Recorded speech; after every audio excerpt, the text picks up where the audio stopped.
Chapter 766. Ning Xuema quickly steadied herself and waited for her heartbeat to calm down before turning to look at him. She saw the overlord lying on his back with his clothes wide open.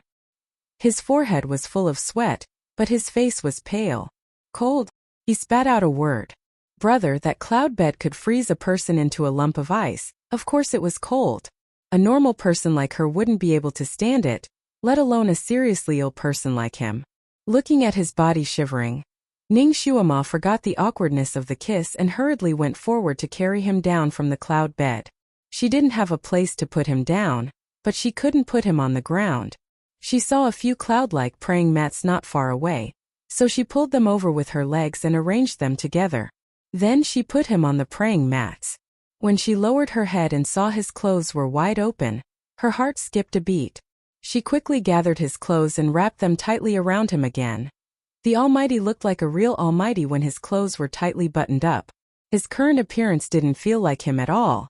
Finally, Ning Xuema tidied him up. Suddenly, she felt that her chest was leaking air. She looked down and her face became hot. Her lapel was also wide open. It revealed the light pink doo-doo inside. Even the doo-doo had fallen off halfway, revealing more than half of her chest. She finally remembered the passionate kiss just now. Her face became hot again. It turned out that the Almighty knew how to be a hooligan, even when he was unconscious. Sure enough, a man's instincts didn't need to be taught. Was it really his first time being intimate with a woman? It didn't feel like it was his first time. That technique, that kiss, it was so familiar, as if he knew where her sensitive spots were. Thinking of that kiss, that gentle and strong touch, her heart, which had just calmed down, started to beat wildly again. She shook her head violently. She couldn't think about it anymore. Although Ning Xuema was smart, it was her first time being so intimate with a man, so she couldn't figure out if the man was unfamiliar or familiar with it. She looked at the cloud bed with lingering fear. If it wasn't for the cold bed that woke her up instantly, she might have hit a home run with him and given herself to him in a daze. Even if he wanted to give it to him, he had to do it when he was sober, right? Otherwise, if he ate it, he might not admit it after he woke up. And why did he think of this? Crazy. I'm probably too tired. I'm a little crazy.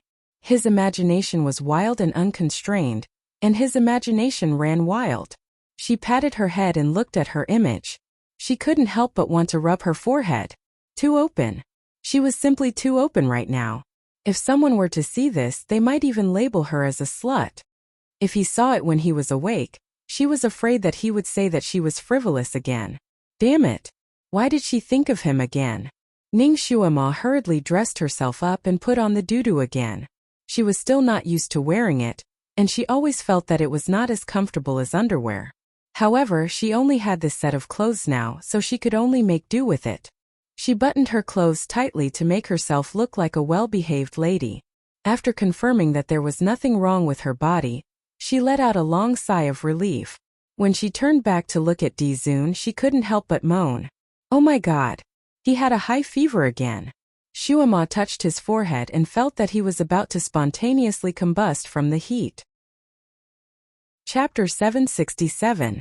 With such a high fever, even if the fever subsided, a normal person would become a fool. Perhaps the cloud bed was the key to deal with his high fever. Ning Xuema had no choice but to carry him onto the cloud bed again. In the process of hugging him, she felt as if she was hugging a big stove. The places that came into contact with her skin were burning hot. After placing him on the cloud bed, she continued to rub his body to lower his temperature. Half an hour later, his body temperature finally dropped by quite a bit. Although it was still hot, it was the temperature of a normal person. There was no thermometer in this era, but Ning Xuema was still very sensitive to temperature. His fever should have reached 50 degrees. It was not the temperature of a human. Now that the fever had subsided, it was about 39 degrees. She heaved a sigh of relief and felt her waist and back ache. Taking care of a patient was really not an easy job. Xuema felt that taking care of him for 4 hours was more tiring than standing on the operating table for 4 hours. Most importantly, it was the mental exhaustion. After another 2 hours of physical cooling, his temperature finally dropped to the temperature of a normal person, and he became much quieter. He lay on the cloud bed like a sleeping beauty. Ning Shuama sat on the futon next to her and did not want to get up again. She was tired and hungry, and she could not find any food. Seeing that he had calmed down, she decided to meditate. Firstly, she wanted to recover her strength, and secondly, she wanted to resist the hunger. However, she did not meditate for long before she heard the sound of teeth chattering. She turned around and almost collapsed. The old Dizun's face was pale, and his body was trembling slightly. A layer of frost seemed to have formed on his forehead. Ning Shuamo reached out and touched it. The coldness was comparable to that of a dead person. Cold, he murmured. Could it be that this sudden change in temperature was due to malaria? Ning Shuama had no choice but to carry him down. He was still shivering on the praying mat, and his face was getting paler and paler. If not for him breathing and occasionally murmuring, based on his body temperature, Ning Shuama would have thought that he was already a corpse. He kept saying that he was cold. Although the castle was magnificent and dreamy like a fairy tale, she could not find a quilt. There wasn't even a piece of cloth. Ning Shuama walked around in circles, but she couldn't find anything to keep him warm. He was so cold that he almost curled up. She couldn't bear it. Steeling her heart, she pulled his arm away and burrowed into his embrace. That feeling was like drilling into a lump of ice, causing her to shiver continuously. Perhaps because he could feel her temperature, he immediately hugged her tightly with his arms and even wrapped his legs around hers, as if he wanted to use every inch of their bodies to absorb her heat. Ning Shuama was cold. She was really cold. It was so cold that her teeth began to chatter. The ancestor seemed to have sensed her trembling in a daze. His body slightly stiffened, and his arms released her. He even gave her a push and forced out a word, "Go." Ning Shuama was speechless. She was pushed out of the ancestor's embrace so naturally, she wasn't that cold. Shuama lay next to him in a daze for a moment. She saw that his thin lips were tightly pursed and covered with a layer of frost. His fingers were tightly clenched, and his fingertips were pale. It was obvious that he was trying to restrain the bone-chilling cold. Did he regain some of his consciousness? Did he just push her aside after regaining his consciousness? Ning Shuama suddenly became angry. Without saying anything further, she forcefully pulled his arm away and squeezed into his embrace.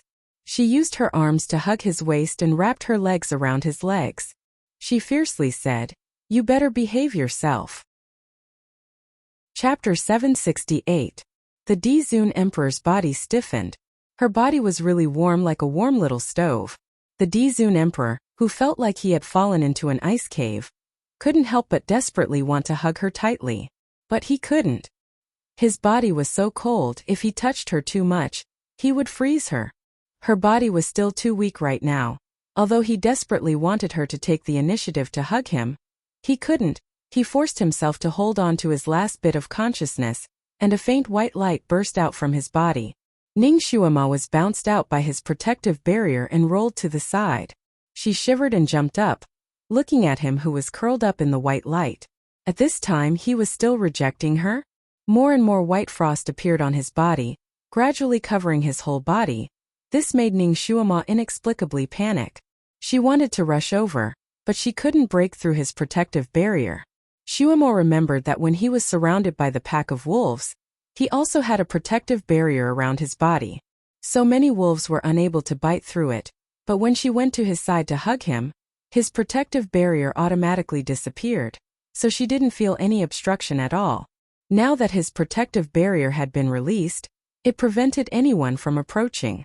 She could only watch as his body turned from frost to ice. In the end, he became an iceman. His entire body seemed to be frozen in ice, and there was no movement at all. Was he still alive? He was in that ice shell, so she couldn't sense whether he was breathing or heartbeat. She sat on the side in a daze, looking at him without blinking, the panic in her heart suddenly overwhelming. He wouldn't just die like this, right? Originally, when she was in danger, she couldn't help but think of him, subconsciously using him as a protective umbrella. Now that he was in a life-and-death situation, she couldn't do anything. She actually couldn't do anything.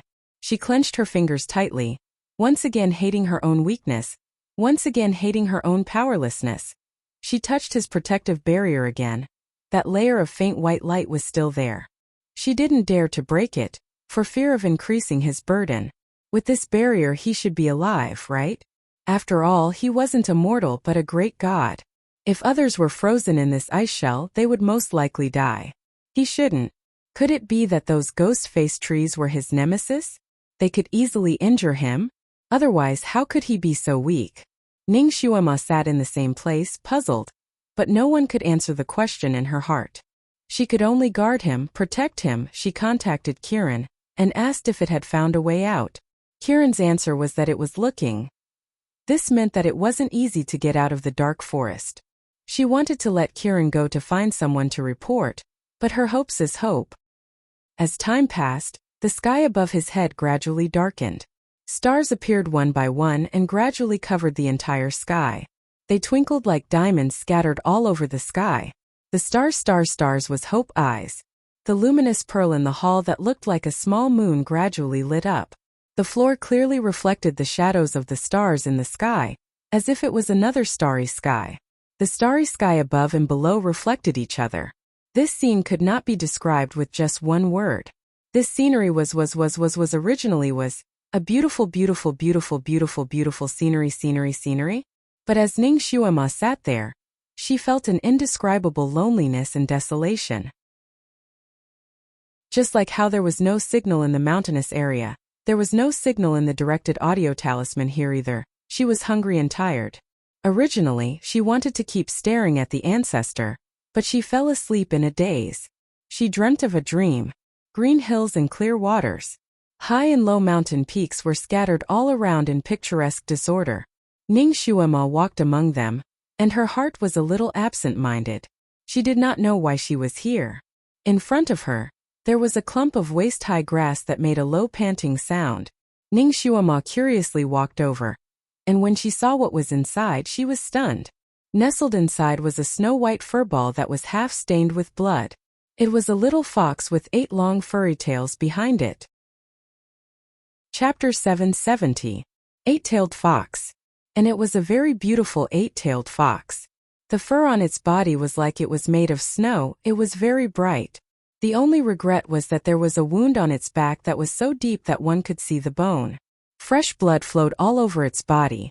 This wound was somewhat fatal. It opened its small mouth slightly and breathed rapidly. Its small belly rose and fell as it panted heavily. Ning Xuema's heart was shocked, as she had a strange feeling of meeting an old friend in a foreign land. 8-tailed fox. Could it be the legendary Green Hill Fox clan? Ning Xuema had read many stories about 9-tailed foxes in the modern era, and had a good impression of this kind of creature. Now that she saw this 8-tailed fox being seriously injured, her heart was filled with compassion. She couldn't help wanting to push aside the grass in front of her and walk over. But her fingers passed through the grass and she couldn't touch the grass at all. She stared blankly for a moment. Was the scenery here fake or was she fake? She steeled her heart and approached the fox again, but the fox ignored her. When Ning Xuema bent down to pick it up, her fingers passed through its body again. She took 2 steps back and looked at her hand. She vaguely understood that she was fake. She could see the things in this world but she couldn't touch them. She wanted to leave this place, but she was worried about this injured fox. Such a beautiful little thing, what if it was caught by a hunter? The sound of a flute suddenly came from the mountain in front of her. The sound of the flute was very pleasant to listen to. It was as smooth as flowing water and as cold as ice water. It made people feel refreshed when they heard it. The injured little fox's body trembled as its 2 little ears stood up. It suddenly stood up shakily from the grass and ran in the direction of the flute sound. Ning Xuema couldn't help but follow behind it. The little fox's injuries weren't treated in time, and its blood was spilled all over the ground. It was like a blooming plum blossom on the ground. It had a kind of sad beauty. Ning Xuema followed the fox. She was afraid that it would fall down in the middle of the journey. Not bad, the little fox was very persistent. Although it stumbled along the way, it still managed to reach there. There were already many birds and beasts, herbivores and carnivores, mixed together.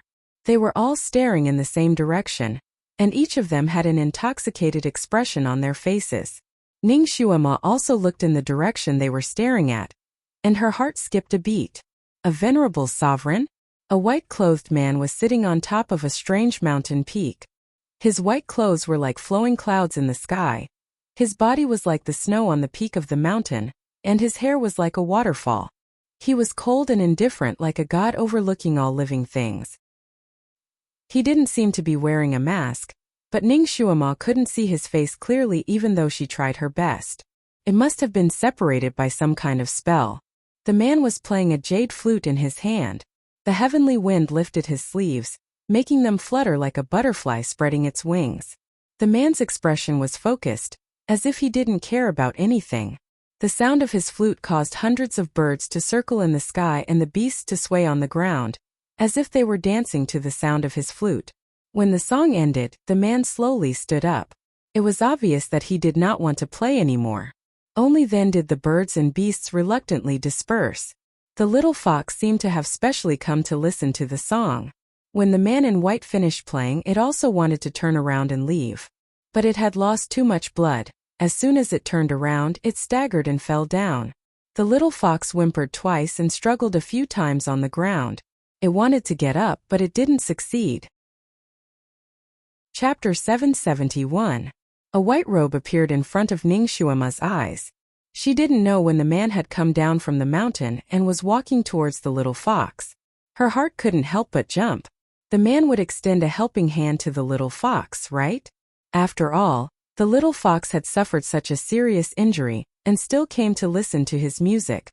It could be said that it was half a soulmate to him. Moreover, the little fox looked so cute. The white robe floated across the grass and a corner of the robe even touched the little fox's head. But the man didn't stop walking. He actually didn't stop. Ning Xuema clenched her fist. How cold-blooded. Too cold-blooded. Wah! The little fox also cried out in a low voice from the grass. Its pair of gem-like black eyes looked at the man's back as he quietly left and lowered its head. It closed its eyes and panted for a while before it turned around and slowly walked in another direction. It walked very slowly and Ning Xuema followed it. She felt that her point of view was the little fox's point of view. Whatever it saw, she saw. Suddenly, the little fox staggered and fell to the ground and fainted. Even Ning Xuema's vision turned black. When the darkness in front of her dispersed, Ning Xuema found that she had changed to another place. In front of her was a bonfire and beside the bonfire, the man in white was sitting on a green rock. In his hand was the eight-tailed little fox. The little fox's 4 little claws were in front of its chest. When it was picked up by the man, it opened its eyes in a daze. When it saw the man in white's face, its eyes lit up and it stretched out its little claws to hook the man's sleeve. The man held it in his hand and looked at it for a moment. The light-colored corners of his lips seemed to curl up slightly. I have eaten a lot of meat, but I have never eaten fox meat. I don't know what it tastes like. Although this little fox is a little thin, perhaps the lean meat will be more chewy. He looked at it as if he was looking at a wild rabbit. The little fox's body stiffened and suddenly struggled vigorously in his hand. The man seemed to be caught off guard and was thrown to the ground by it. The little fox rolled on the ground and immediately jumped up, turned around and ran away. Fearing that the man would eat it, it waved its little claws and released a faint red light, attacking the man. The man flicked his sleeve, and the faint red light disappeared. He waved his hand again, and the little fox, which had just run 30 to 40 feet away, automatically flew back into his hand. You know some Yao arts? The male picked it up in front of his eyes. Then do you know how to speak? The little fox closed its eyes and pretended to be dead.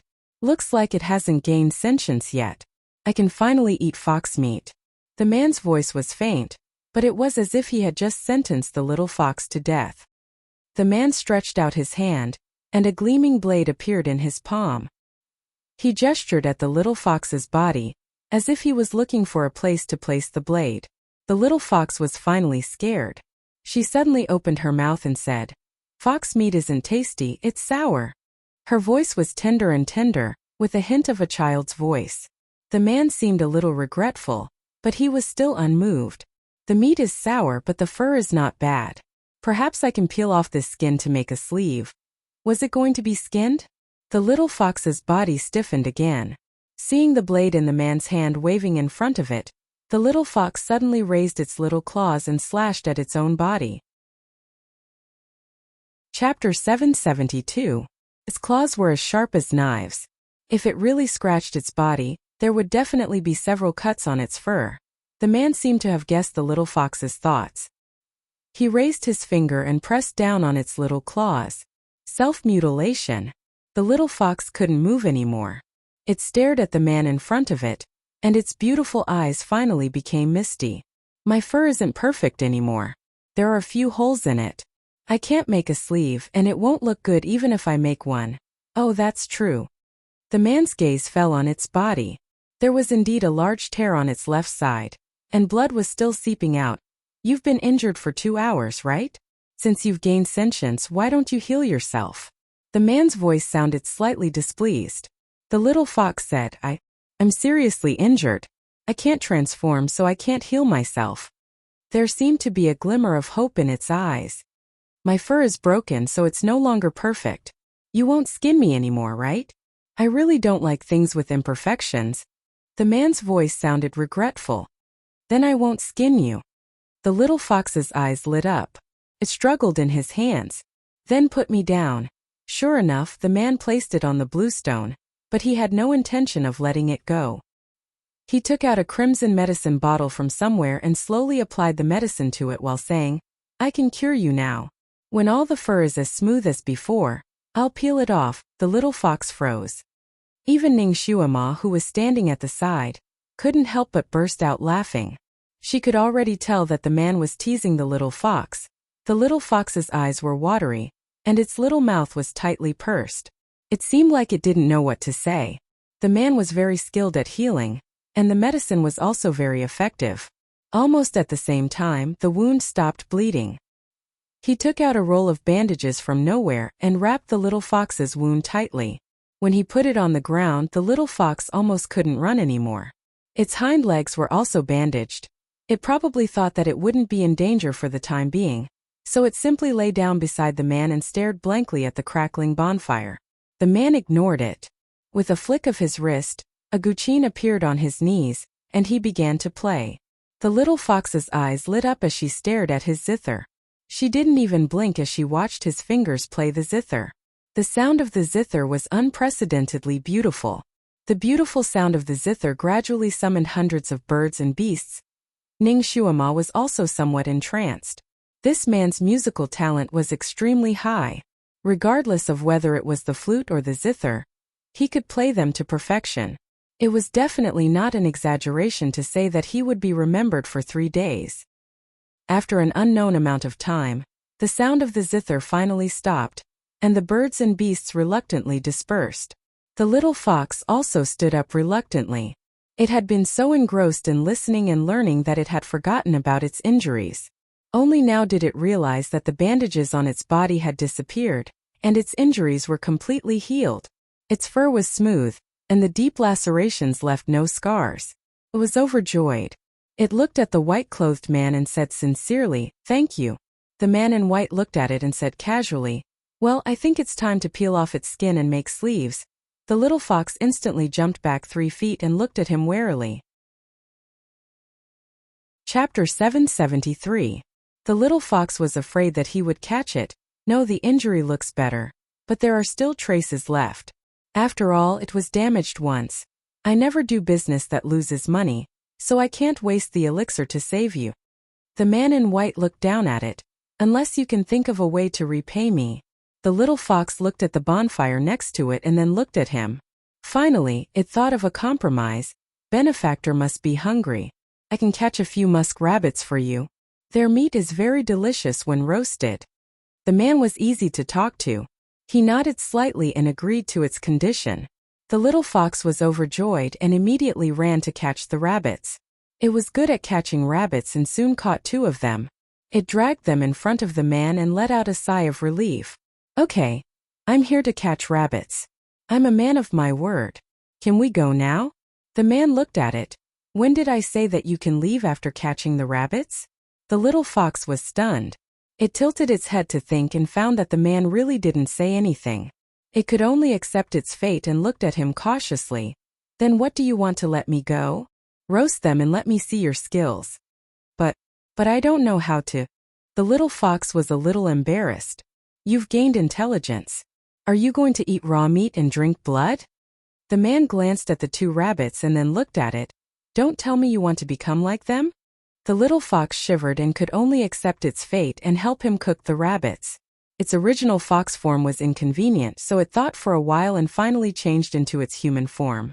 When Ningxuama saw its human form, she couldn't help but be stunned for a moment. It was an unbelievably beautiful girl. She looked to be 7 or 8 years old and was wearing a layered white gauze dress. Her black hair reached her forehead and her black hair fell to her shoulders. She had a pair of big watery eyes. She looked like an angel who had fallen into the mortal world.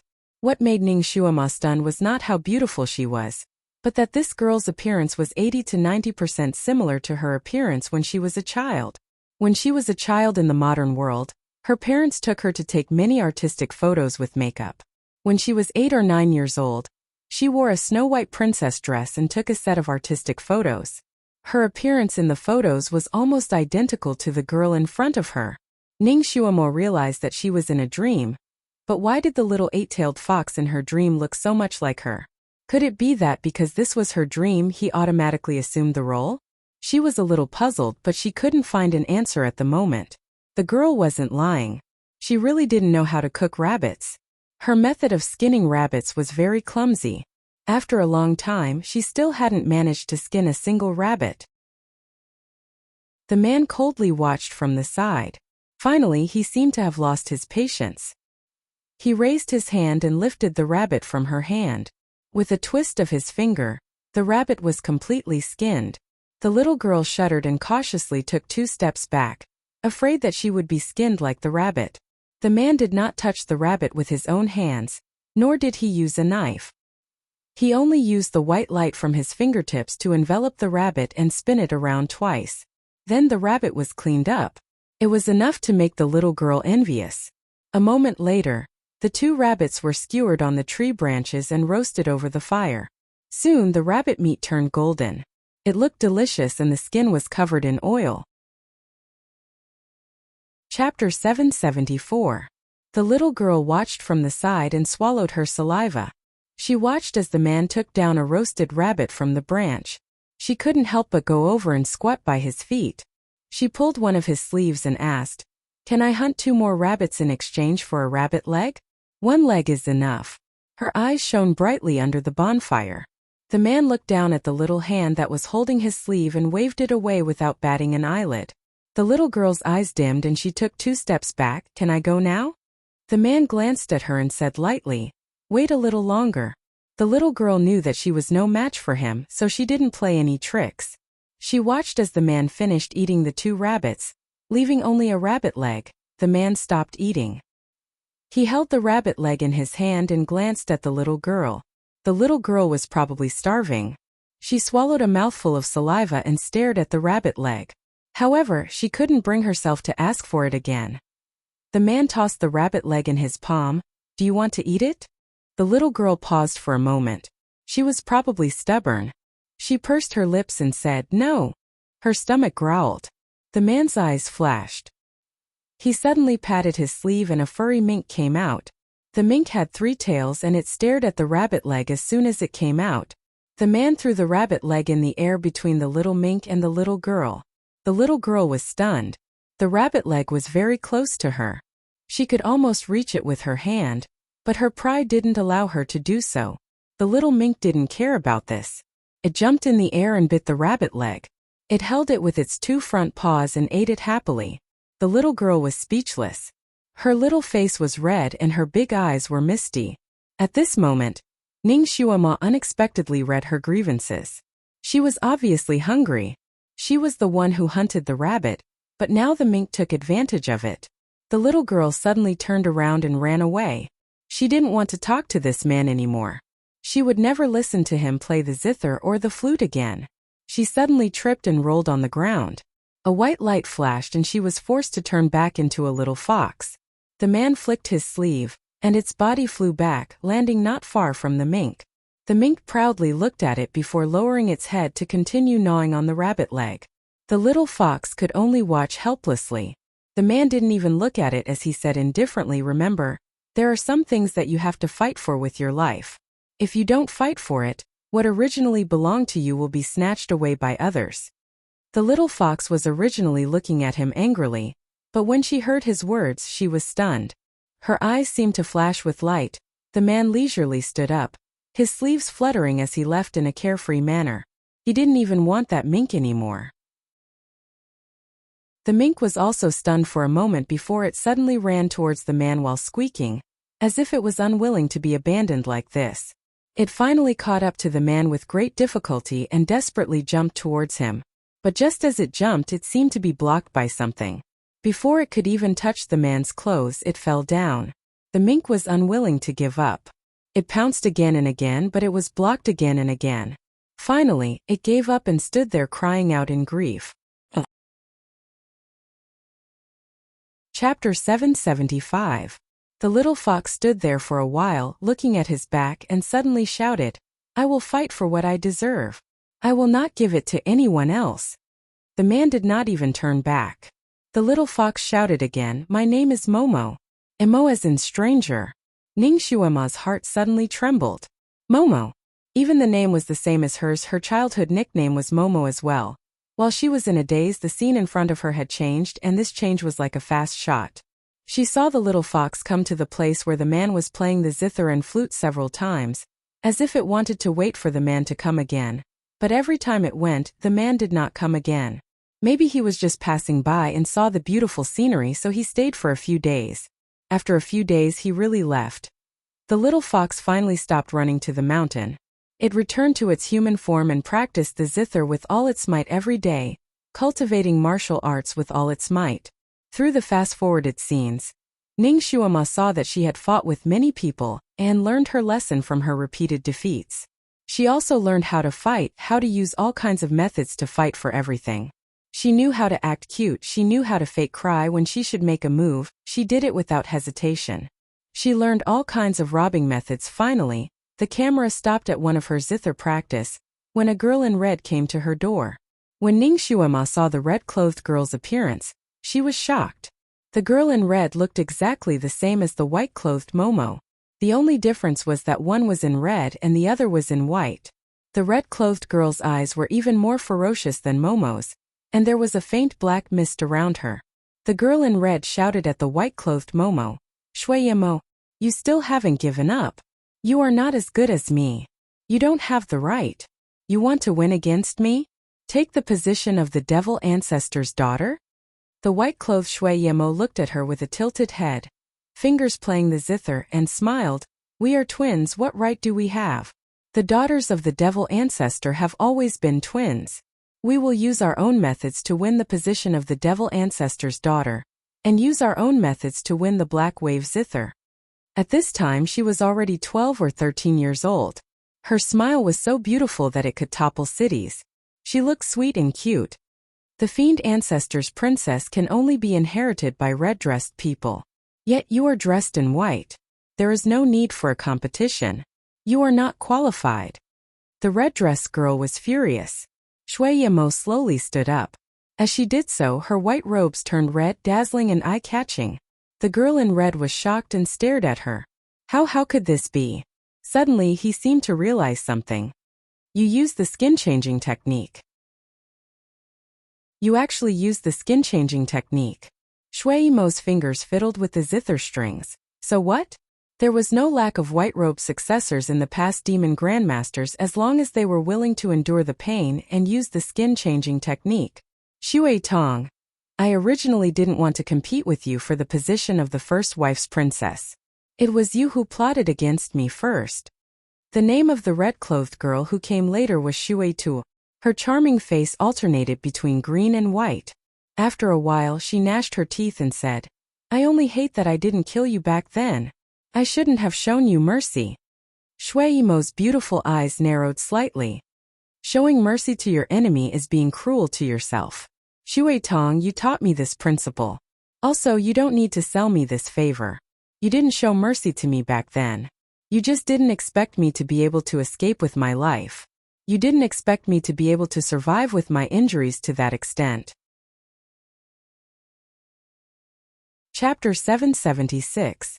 If she hadn't met that man, she would have really died from her injuries. Snowy Tong paused and snorted. "Then let's wait and see." We'll meet at the zither competition the day after tomorrow. She stomped her feet and ran away. Snowy Emo sat there with her eyes downcast. Her fingers once again touched the zither strings. A drop of blood dripped from her fingertips and fell on the zither surface, melting like a flower. The skin-changing technique peeled the skin and broke the bones. The pain was unbearable. But she had no other choice if she wanted to live here. I will win, she said to herself word by word. She opened her hands and looked at the hard calluses on her tender fingertips from playing the zither. Momo, you must win. Ningxuama looked at the girl sitting there alone. In that instant she seemed to sense her mood. She couldn't help but take a step forward. The scene in front of her changed again. A hall without any doors or windows. There was a faint blue light in the hall, illuminating people's faces like ghostly flames. A red-clothed girl fell on the ground. She was covered with bruises and her body twitched slightly on the ground. She was holding a zither in her arms. All the strings had been broken. There were bloodstains on it. The other red-clothed girl also had a lot of scars on her body. But she was sitting. There was only one string left on the zither in front of her. And it was this last string that allowed her to win. The two girls were wearing the same clothes and had the same appearance. But Ningxuama still recognized at a glance that the one lying on the ground was Snowy Tong, and the one sitting was Snowy Emo. Snowy Emo looked down at Snowy Tong. Her pair of eyes that were originally clear like water turned black like a whirlpool. Snowy Tong, you lost. Snowy Tong raised her head. Her face was pale and full of unwillingness. Why? Why was she the winner? Obviously I should be the winner. A win is a win, a loss is a loss. A fluttering voice suddenly sounded in the hall. This voice was male and female at the same time. It was unknown where it came from. Ningxuama took advantage of the fact that no one could see her.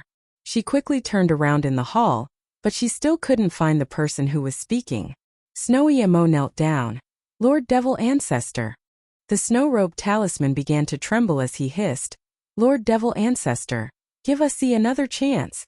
Next time, Aya will definitely win against her.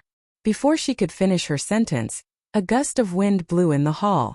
In the center of the gust of wind was a huge whirlpool, which sucked in the snow-clothed Tong, who was covered in cuts and bruises.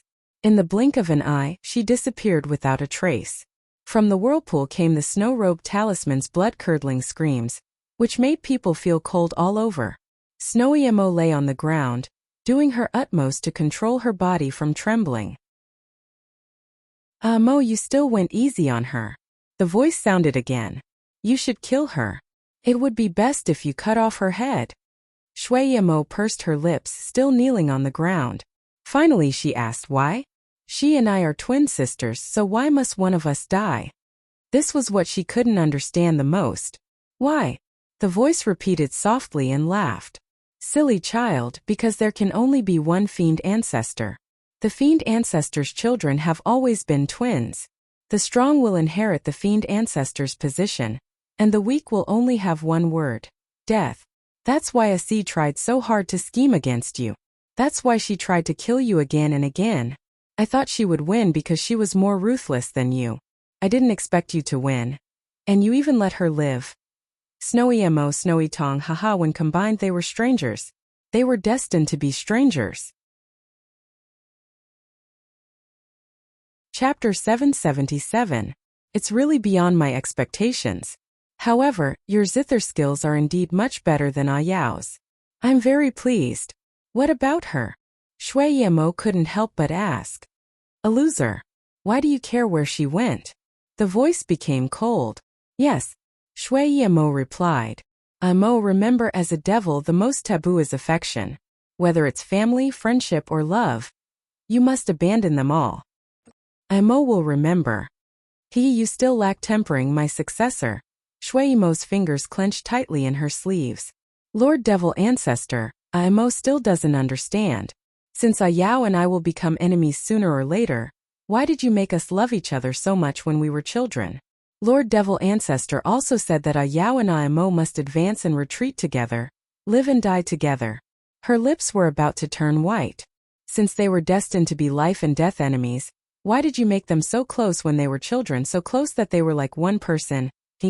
The Devil Ancestor laughed coldly. carrying a bone-piercing chill. What do you think? Shui Yemo shivered and didn't dare to speak again. After all, she was still young and couldn't figure out the crux of the matter. Ning Shuama was, after all, experienced in the world. She faintly felt a chill in her heart. She understood the devil ancestor's intentions. To become the devil ancestor, one must be ruthless and emotionless.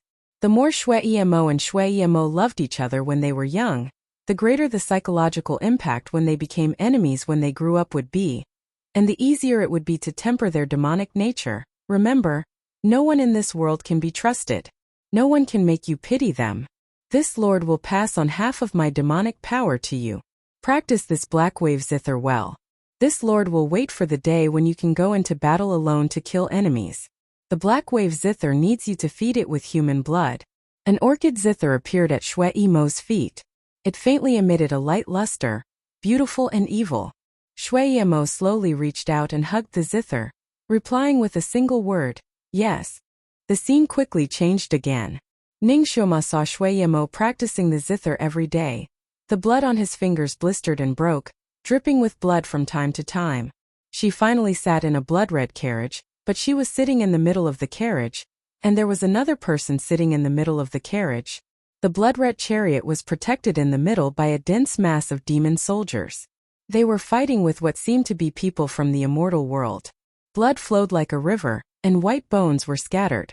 The person in the carriage was also playing the zither, but the sound was very ordinary.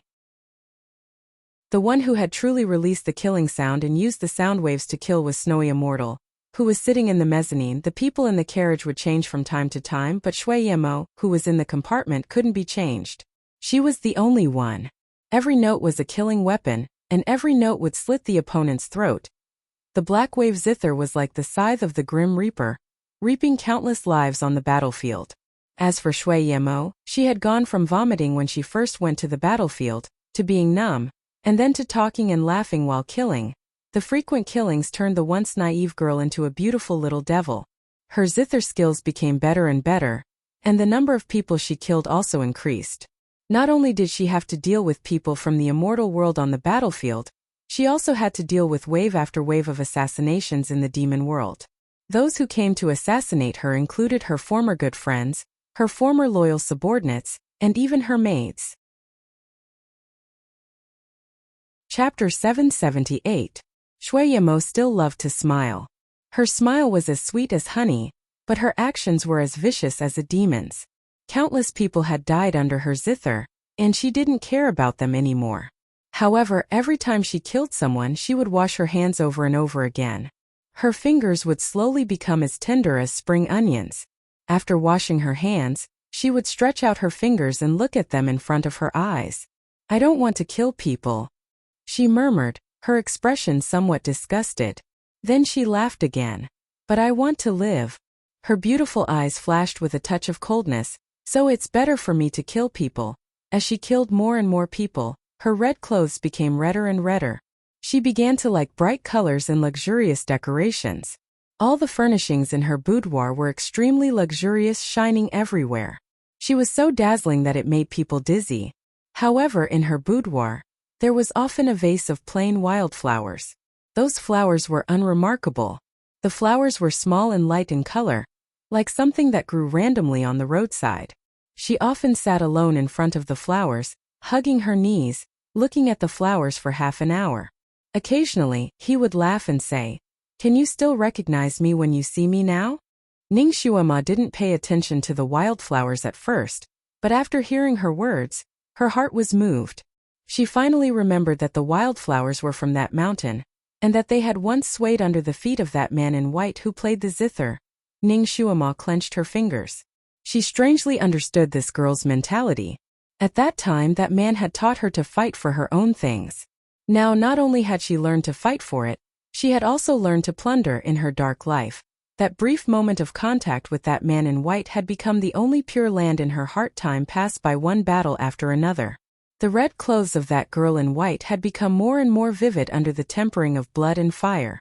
The fiery red clothes were as dazzling as the setting sun. She would occasionally go to that mountain, but she had never met that man again.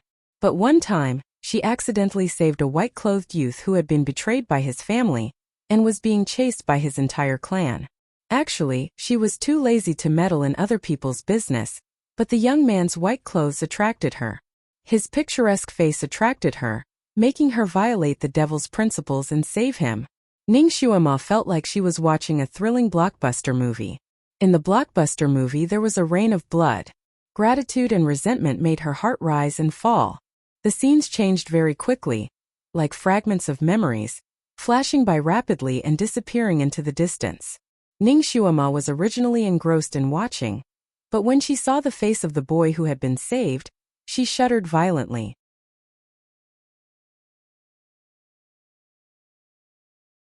Chapter 779. She nestled herself in the ancestor's arms without any trace of politeness. One of her hands was holding onto his lapel, and the other leg was wrapped around his waist. This position was simply like the most intimate of lovers hugging each other to sleep. When did she and the Dizun sleep so well together?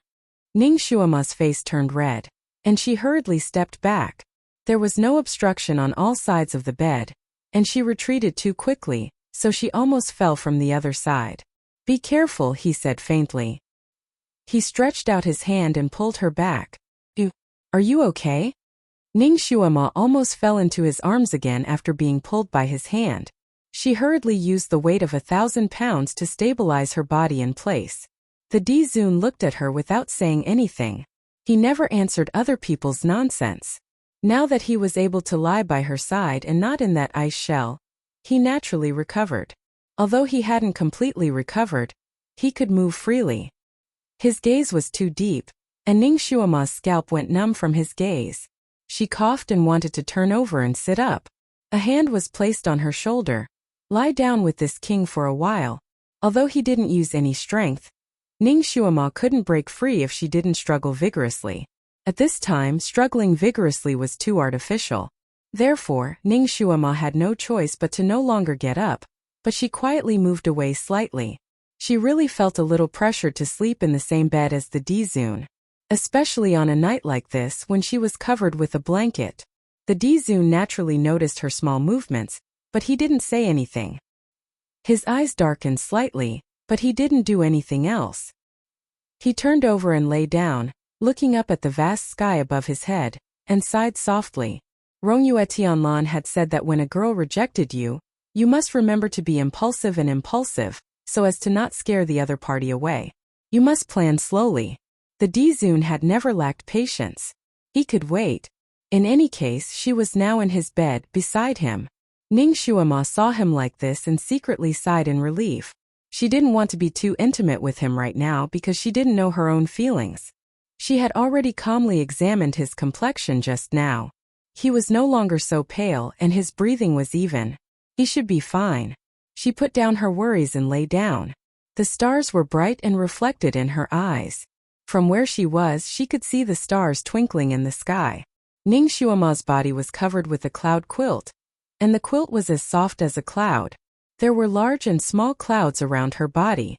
The four walls and floor were dark blue, and the stars were bright and dark. For a moment, she had the illusion of lying in the clouds and looking at the stars. Ning Xuema couldn't help but touch the bedding beneath her. The bedding was extremely soft and warm, making it very comfortable to lie on. Was that frighteningly cold cloud bed under the blankets? She couldn't help. She put her hand under the quilt. She was cold, cold, cold, cold, cold, cold. The cloud bed was still the same cloud bed, but with a layer of quilt on top, it became her paradise. Needless to say, this was the Dizun's doing. She had already turned this castle upside down. Not to mention a quilt, there wasn't even a piece of cloth. But now the quilt was complete. Obviously, the Dizun had made it after he woke up. She already knew that the Dizun had a storage space, but it couldn't be seen normally. Chapter 780. That storage space was very strange. Even if he was stripped naked, he wouldn't be able to find it. Whenever he wanted to take something, he had to come by himself. Ning Xuema knew that there should be a lot of things in the storage space. Otherwise, he wouldn't be able to change things at any time. What she didn't expect was that the ancestor actually brought a quilt with him at all times. No wonder he could go wherever he wanted to go. It was really convenient to have this storage space. She was lying there with the high and mighty god beside her. Ning Xuema felt like she was dreaming. Before going to sleep, she was still guarding him in the ice shell. She was afraid and anxious. In this hall, she felt indescribably lonely and desolate. Now that the ancestor woke up and was lying beside her, even if the two of them didn't speak, her heart strangely calmed down. Between heaven and earth it was quiet and peaceful. They could hear each other's breathing. They could reach out and hold each other's hands. The distance between them was neither too far nor too close, making her feel safe. Did you have a nightmare just now? After an unknown amount of time, the ancestor broke the silence and asked. Ning Xuema was stunned. She shook her head and said, "No, I didn't. You just called out Shuilan." The ancestor's voice was neither fast nor slow. At this time he naturally wasn't jealous. He knew how much this girl hated Shuilan. If she called out in her dream, it could only mean that she was frightened by him. Ning Xuema thought for a moment. She couldn't remember her dreams. This time it was also a blank. She couldn't remember anything. She shook her head and said, "I forgot. I can't remember anything in my dreams." The ancestor's eyes slightly deepened. "You can't remember even one of your dreams?" "Yes, I can't remember anything. I forget it when I wake up."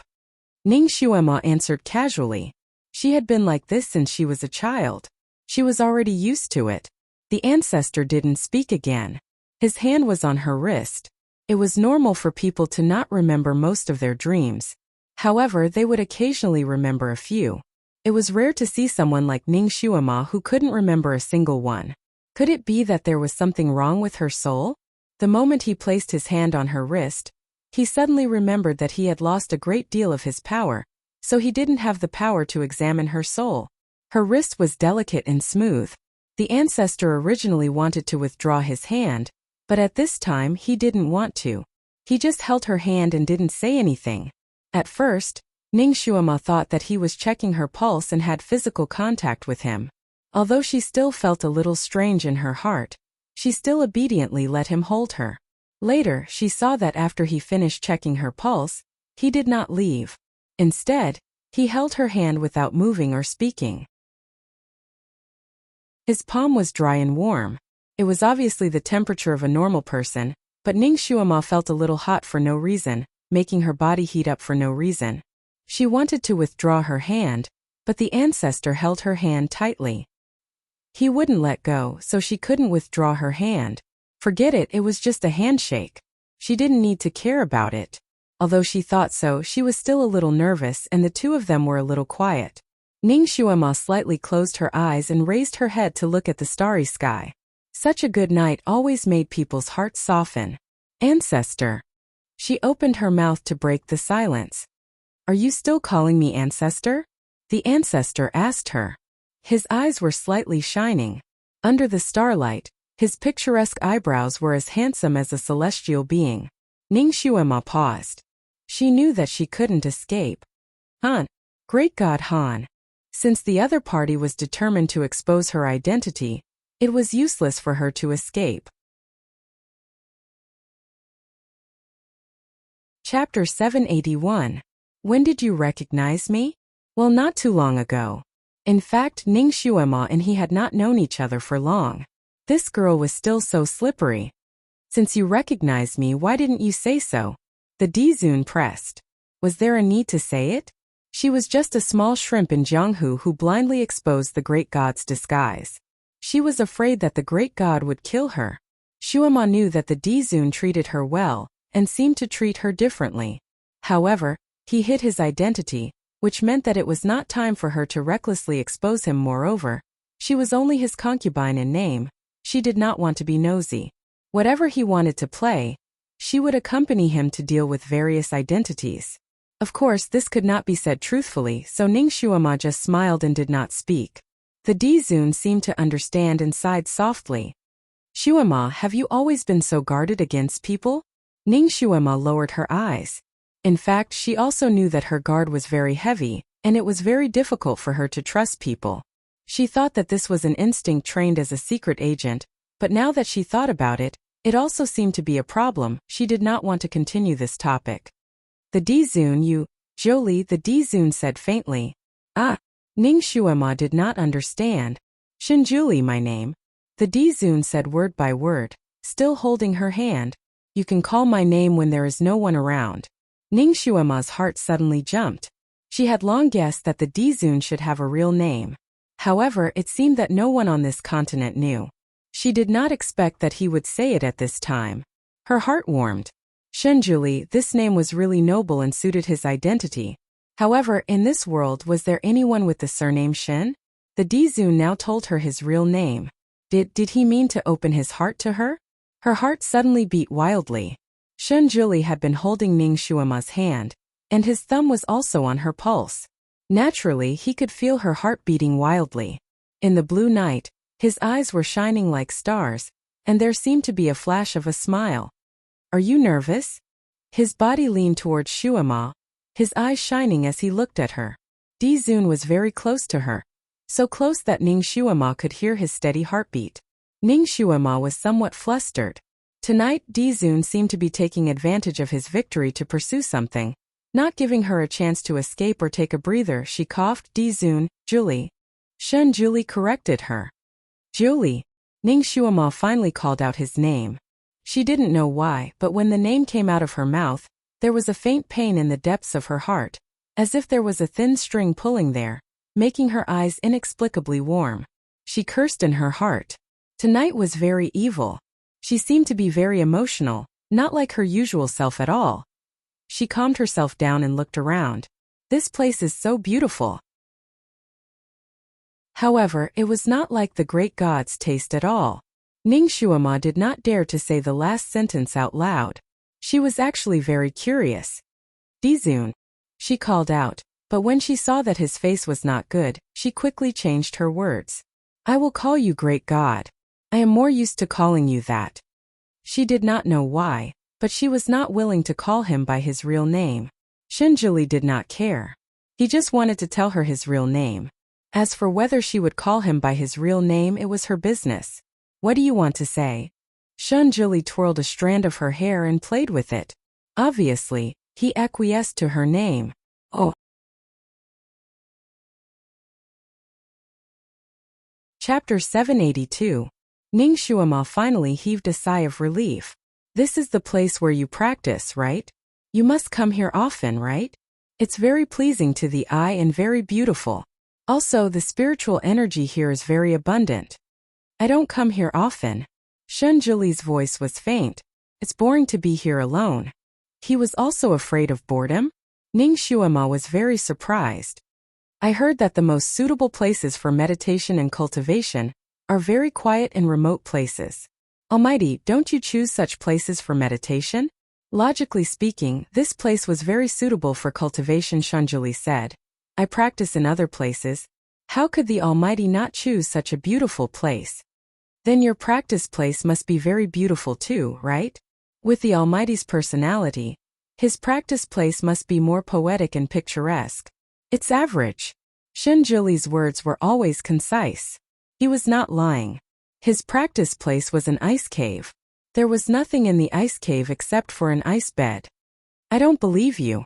Maybe the night was too beautiful, or maybe they had opened their hearts a little, and he was no longer so high and mighty. Ning Shuema talked to him casually. You need to be calm when you practice. Avoid being confused by the things around you, so the simpler the practice place, the better. Shinjuli explained to her. But he was a little absent-minded. With his cultivation, he could meditate quickly even in a busy city, and would not be disturbed by external things. If he wanted to practice, he could do it anywhere. But this place was not suitable. This place was very quiet and full of spiritual energy. He did not even have to worry about being disturbed in this place. But he could not. Every time he came here, he was inexplicably impetuous and could not calm down. So he gave up on this place and would not come here again for many years.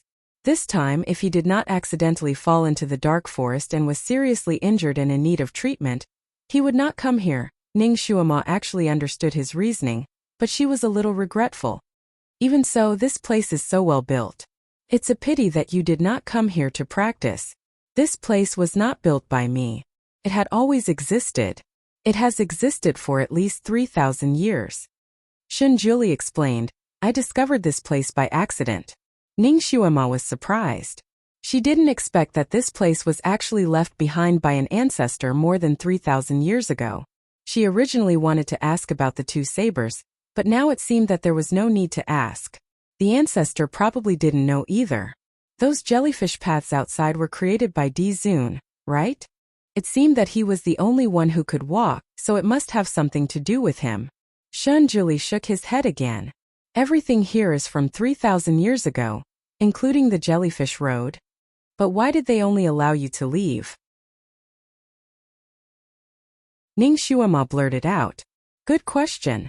I'd like to know that too. Shunjuli chuckled.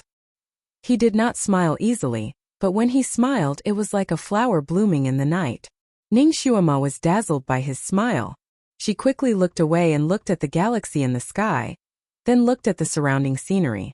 She sighed. The person who could create such a place must be a wonderful person. This place is so romantic. It's just like a castle in a myth. Do you like it? I like it. Ning Xuema answered without hesitation. Since you like it, let's stay here for a few more days. Shunjuli was infected by Xuema's smile, and his mood became better. While they were talking, their bodies were getting closer and closer, but she did not notice. Chapter 783. Ning Xuema seemed to be used to his touch and didn't notice it at all. When she heard that she could stay for a few more days, she immediately smiled and said of course. She really liked this place and wanted to stay for a few more days, but she finally thought of a very important problem, but there's nothing to eat here. She hadn't eaten anything for a whole night, so she was hungry.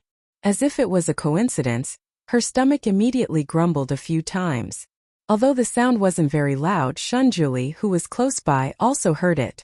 He seemed to have finally thought of this fatal problem. He could abstain from food, but Ning Xuema couldn't. He suddenly felt a little scared. Fortunately, he had only fainted for a day. If it had been a little longer, this girl might have starved to death here. Even the weakest of his disciples was at least Earth rank level 3, and had reached the level of abstaining from food for more than a month. The people around him were also like this, so his thinking was habitual and he didn't consider that this little girl was actually as fragile as glass. If he didn't consider it carefully, he could have caused fatal damage to her. Just like the hairpin that he spent an entire night carving, if he accidentally pinched it, it would be crushed. Since he considered that she was hungry, Ning Xuema's stomach finally reacted and growled one after another. It was especially loud in the quiet night. Ning Xuema blushed. It was too embarrassing. She was screaming like this. Shunjuli looked at her red face and couldn't help but laugh. He raised his hand and rubbed her hair. If you're hungry, then you're hungry. There's nothing to be embarrassed about. Wait. He turned over and got off the bed. She didn't know where he took out a fishing rod and walked out. Ning Xuema's heart couldn't help but jump when he rubbed her hair. She was also dazzled by his smile. When she reacted, Shunjuli had already walked out. She was a little curious. She had already seen the water. Other than those jellyfish, she didn't see any other creatures. What could he catch with a fishing rod? She simply turned over and got off the bed and followed him out. The night was cold as water.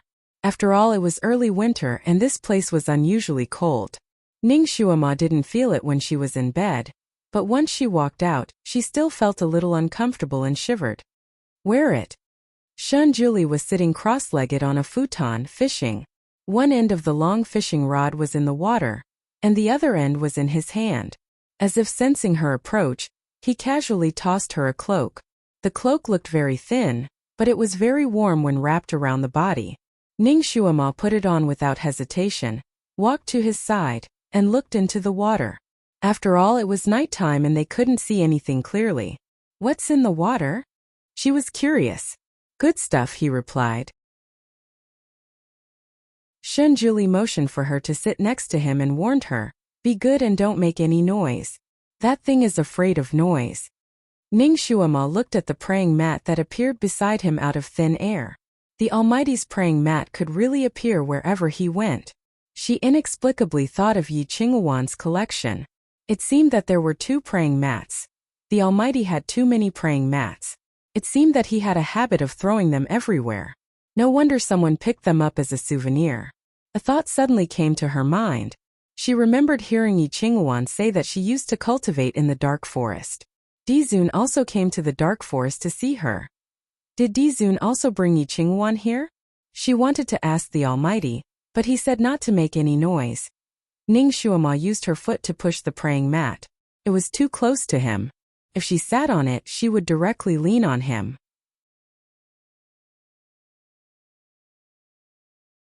Chapter 784. She wanted to move the futon away a little, but it seemed to be rooted there. She couldn't move it. Shun Juli finally looked at her with a faint smile. Are you afraid that something on me will bite you? He transmitted his voice, so he wouldn't disturb the things in the water. Ning Shuama paused for a moment. Forget it. She was not a shy person. Occasionally, when the mission required, she would put her arm around a man's shoulder. She sat down next to Shun Juli, and the 2 of them leaned against each other. Her warm and soft body leaned on his arm, with the unique fragrance of a young girl. She sat next to him by the lakeside. A gentle breeze blew, and Shuama's hair lightly brushed against his face and neck. It was cool and slightly ticklish, making him have the urge to hug her in an instant. But thinking of Rongyue Tianlan's plan of taking things slowly, he stopped again. He couldn't scare her away and break the peace that he had obtained with great difficulty. He was a straightforward person. He would do whatever he wanted to do, but now he had scruples. The person he loved was by his side, but he couldn't hug her. Ning Shuama's eyes were fixed on the fishing rod. She suddenly thought of a very important question. Great God, there isn't even a blade of grass or a stove here. How are you going to cook the fish you caught? She also learned to transmit her voice. Although she was not very experienced, the 2 of them were so close that Shun Juli could still hear it clearly. He glanced at her sideways and his eyes flashed slightly. He sighed softly. Recently I have lost a lot of power. It is very tiring to transmit my voice. This sentence was said directly in her ear, and his voice was slightly weak. Ning Shuama immediately remembered that he was in a state of near death in the first half of the night. She immediately believed his words. Looking at his side face, she was a little worried. Then you don't have to transmit your voice. Are you okay? Shun Juli leaned his body on her. I am a little cold. Come closer to me, it is easier to talk and we can snuggle to get warmth. Ning Shuama. The Almighty was actually quite cute when he was weak. Seeing that his face was indeed pale, she was afraid that he would faint again and turn into an ice sculpture. If that happened, her stomach would be empty again. He leaned against Ning Shuama. Shuama looked at his pale, almost transparent face, then at his long eyelashes that fluttered like a small fan. Looking at his gorgeous face, Ning Shuama finally forgot about his high and mighty status as a venerable emperor. She seemed to have just discovered that he was also an extremely young romantic youth. He was so fragile that it could melt anyone's heart into a bag of water. Besides, her food depended on his fishing rod, so Ning Shuama was really concerned about him. She took off her cloak and wanted to put it on him. Shun Juli was still very considerate of her. He stopped her. It's cold here. If you take it off, you will catch a cold. This cloak is not small. Let's wear it together. Ning Shuama thought about it and agreed. She was now seizing every second to cultivate, so she really could not catch a cold. Anyway, now that their bodies were leaning against each other, it was not a big deal to wear a cloak together. So she pulled the cloak, and the 2 of them were wrapped together. In this way, the 2 of them were stuck together like Siamese fish. There was no gap between the 2 of them. The blue night, the tranquil lake, the dreamlike castle, and the 2 of them snuggling together. Shun Juli suddenly felt unprecedentedly satisfied. It was as if he had finally found the other half of himself that he had lost for many years. His heart was warm and moved. An arm reached out and gently wrapped around her waist. Chapter 785. When he first came here, he only felt lonely. Now that he had her by his side, he suddenly felt that this place was so beautiful and picturesque. Because he was greedy for this warmth, he almost didn't want to let the fish take the bait. However, considering her empty stomach, He felt that he couldn't be so cruel. Just as he was feeling conflicted, the first stupid fish took the bait. Ning Xuema finally saw the most exotic fish in the world. A transparent fish. This fish looked like salmon, but its body was completely transparent. Even its internal organs were transparent. If she didn't hold it in her hand, she would never believe that there was such a transparent fish in this world. The fish's body seemed to be carved out of crystal, and it struggled unwillingly between Ning Xuema's fingers. This fish looked so artistic that Ning Xuema almost couldn't bear to eat it. Shun Juli put away the fishing rod, and with a flick of his sleeve, a small stove appeared on the ground. There was also a small pot on the stove, and the water in the pot was bubbling and steaming. Ning Xuema was dumbstruck.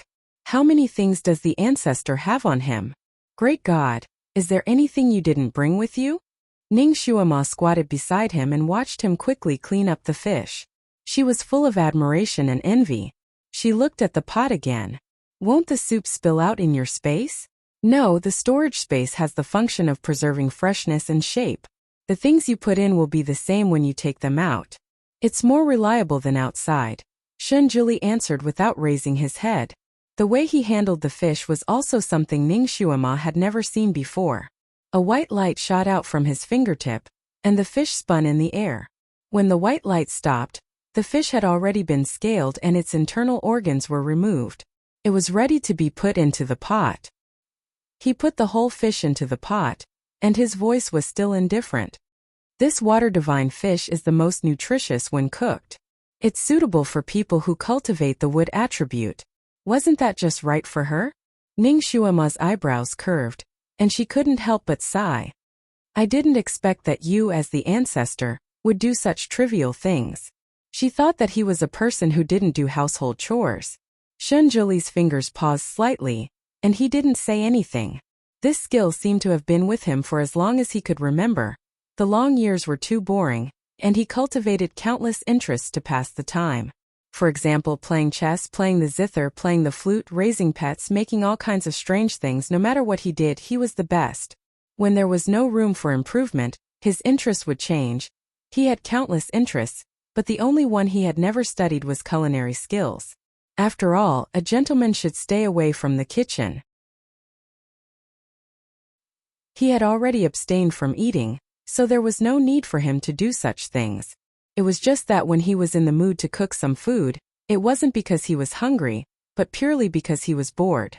But even so, his culinary skills were still top-notch. No matter what food he made, he could accurately control the heat and taste. Great God! Is there anything you don't have in your storage space? Ning Xuema was still very curious. She was bored anyway, so she wanted to gossip. There's nothing for you. Shun Juli's answer was very simple and irritating. Ning Xuema was speechless. Well, for the sake of the fish, she didn't care. How did you cultivate this storage space? Can you teach me? Ning Xuema was very envious of his storage space. Sure. Take me as your master. Shun Juli was still very happy.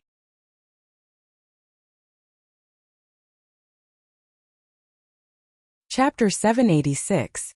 Ning Xuema. She could not understand the great god's train of thought. At the same time, she thought of a very confusing question. Speaking of which, if Han Shangyue regained his status as an overlord, then did her status as a concubine still count? Seeing his intimate actions towards her after waking up, it should count. But now, he wanted her to be his disciple. He must be joking when he said that he was going to be his disciple. Who would want their concubine to be his disciple? She also said jokingly, if I really become your disciple, will you accept me? Shun Juli glanced at her and asked why not. I heard that the great god's standards for accepting disciples are very strict. Those who are not Earth stage level 3 and above will not be accepted. I am mortal stage level 7, I am still far from that. Right, I also heard that you are going to publicly accept disciples this time. Ning Xuema thought of the group of young newcomers she saw when she passed by. Shun Juli gave her a one-word reply. This one word was too general. Ning Xuema was a little confused. Shun Juli raised his hand and rubbed her head. So you have to work hard. Work hard for what? Work hard to reach his standards for accepting disciples? But she was only mortal stage level 7. Even if she did not eat or drink with her crazy genius speed, She would only be able to break through the highest point of the mortal stage and enter the earth stage in 5 days. This was under the ideal situation where there were no accidents, and his condition was earth stage 3rd rank. Even if she was a Qilin, she would not be able to catch up. The cultivation speed of normal geniuses was that when they were in the mortal stage, it was already very good to be able to rise 1 level in a year. Moreover, the higher the level, the harder it was to rise. After reaching mortal stage level 6, one might not even be able to rise 1 level in 3 to 4 years. And from the highest point of the mortal stage to the earth stage, it would take 8 to 10 years. This was the cultivation speed of normal geniuses. For example, Ji Yunhao, unless it was a genius who broke through to the earth stage at a very young age, such as Ji Yunhuang. But such geniuses were rare, and these rare geniuses were mostly gathered in Buddha Lotus Mountain. It seemed that becoming his disciple was a fantasy, so Ning Xuema simply did not think about it. What are you thinking about? Shun Juli handed her a jade bowl. Inside the bowl was a milky white soup with white jade-like pieces of fish floating in it. Try it. How does it taste? The fragrance was intoxicating. This fragrance immediately made Ning Xuema forget what she was thinking. She immediately tasted it. The taste was extremely delicious, and it was especially suitable for her taste. Delicious. She gave him a thumbs up and praised him sincerely. She was starving and immediately began to enjoy the food. After she finished half a bowl, her hunger finally subsided. After soothing her stomach, she inadvertently raised her head and saw him sitting opposite her. He was looking at her lazily with his hand supporting his head. There seemed to be a slight smile on his lips. Ning Xuema felt a little uncomfortable being stared at. This great god was all about perfection. Did the way she wolfed down the food just now scare him? Why aren't you eating? Ning Xuema was a little embarrassed. Shun Juli paused and retracted his gaze. Actually, it didn't matter to him whether he ate or not, however. Seeing that she was eating so happily, he would accompany her and eat a bowl. He took out another jade bowl and filled it to the brim. After tasting it, his eyebrows slightly wrinkled. Isn't it a little salty? He actually liked bland food, but every time he made something it was a little salty. Ning Xuema shook her head. No, it's just right for me. It was as if he made it according to her taste.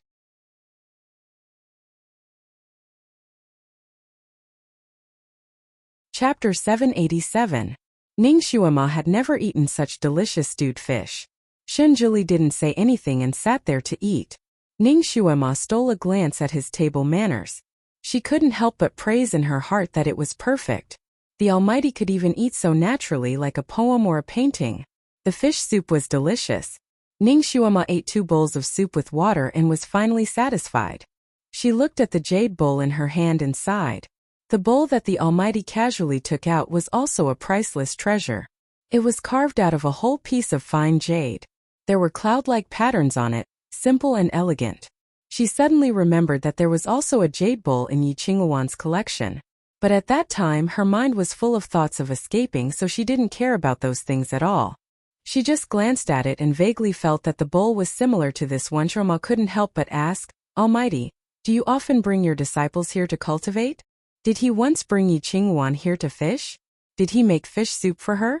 Shun Juli glanced at her. Usually when I accept them, I will kick them to the dark forest to cultivate for 3 days. It depends on their reaction speed and aptitude. It's so dangerous here. You must accompany them often, right? No. Shun Juli answered simply. If they can't even solve the danger here, how can they be qualified to be my disciple? It was indeed the Almighty's style. Ning Xuema's tone was both intentional and unintentional. But I heard from Yi Qingluan that you have accompanied her here before. Is it because she is a girl so you take care of her? Shun Juli pondered for a moment and said lightly, it's not to accompany her, but to pick her up 3 days later. Among all the disciples she is the weakest and has the worst sense of direction. With her ability, she can't get out of the maze illusion ahead. He glanced at Ning Xuema again, and there seemed to be a smile in his eyes. Was she jealous? However, I can make an exception for you, Shun Juli added. Ning Xuema didn't understand. What exception? If you come here to train in the future, I can accompany you here at any time. Ning Xuema. The Almighty still wanted to take her as his disciple? She didn't want to let the doubts in her heart churn back and forth, so she simply asked, "Great God, now that you've recovered your identity, then I, as a shield concubine, won't be used anymore, right? Can I leave now that I've succeeded?" Shun Juli looked at her unfathomably. "Do you hate this identity?" "Nonsense. Who would be willing to be a concubine?" Ning Shuama didn't say anything, but she expressed her meaning with her eyes. Shun Juli held her hand and led her inside. "Then work hard and become my disciple." Ning Shuama, the Almighty's disciple, fought so hard, and he gave her this opportunity. Could it be that he saw that she was doing a good job as a shield concubine and wanted to give her a small benefit? He had been touching her for the past 2 days, and all his actions seemed to mean that he was using her as a pillow. It made her think that he was pursuing her, and she was a little conflicted, wondering how to reject him. Now that he suddenly had the intention to take her as his disciple, was she thinking too much? In his era, there should be a taboo for a master and disciple relationship, right? Ning Shuama vaguely heard that he hated a master and disciple relationship. Now that he suddenly wanted to take her as his disciple, was he afraid that she would pester him with the identity of a concubine in the future, so that he could completely destroy her imagination?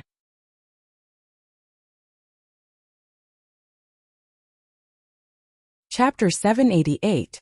Ning Shuama couldn't figure it out. Unknowingly, she was led into the room and onto the bed. By the time she reacted, she had already been stuffed into the bed. He also loosened his outer robe, lifted the other side of the blanket, and crawled in. He casually pulled her into his arms. "All right, time to sleep." Ning Shuama was speechless. She struggled out of his arms. "Guru, didn't you want to take me as your disciple? Why were they sharing a bed now?" "Well, you're not my disciple yet, so you're still my concubine." He pulled Shuama back and hugged her in his arms. He closed his eyes and yawned. "After so long, aren't you sleepy?" Ning Shuama was speechless. But she was a little mad and wanted to ask again. But as soon as she opened her mouth, he leaned down and kissed her lips gently. His breath was a little hot. "I'll give you 2 choices. 1, continue to be my concubine. 2, be my disciple. But to be my disciple, you need to cultivate hard. I don't want to be too selfish. Do you understand?" Was he forcing her to be his disciple? Ning Shuama suddenly had an epiphany. He suddenly made an exception to take in disciples this year, and there were no restrictions on gender. Was it actually to take her in? She held her breath. "If I can't be your disciple, will I have to be your concubine for the rest of my life?" He closed his eyes and didn't answer her directly. "So you have to become stronger." He was actually preparing to make Ning Shuama his wife. However, with her current aptitude, it was absolutely impossible. Once she was crowned as the empress, she wouldn't be able to survive the tribulation. She had to cultivate to the heavenly level in order to safely survive the tribulation with his help and not turn into ashes. As for taking in a disciple, it was imperative. First, others couldn't help her cultivate to the heavenly level. Even if there was someone who could help her cultivate, he didn't want his future wife to be trained by others. Why would he let others take advantage of something that he could do? Second, of course, it was to punish her a little. Didn't she make up a master-disciple relationship? Then he would fall in love with her once and make this a reality. His identity was special, and his words were like gold and jade, so there were some things that he could not say out loud. If he were to speak of it, it would be easily known by the will of the heavens, and it would then attract the divine lightning. Therefore, he couldn't tell Ning Shuama his true thoughts. In any case, to him, whether it was his wife or concubine, she would always be by his side to accompany him. There was no difference. How could Ning Shuama know the twists and turns in his heart? To be honest, when she heard that he wanted to take her as his disciple, she was actually slightly relieved. After all, she didn't know what kind of feelings she had for him. If the ancestor were to force her to be his wife now, she would probably risk her life to refuse. Now, there was finally another path. And this path was also a shortcut for her to quickly become stronger. The premise was that she was strong enough to reach Earth Stage Level 3 in 5 days. But could she create a miracle? Her heart was racing. Although she was tired, she couldn't fall asleep and couldn't help but toss and turn. Suddenly, her waist tightened. He stretched out his arms and hugged her. His eyes were as deep as the stars in the dark night. Why are you moving around?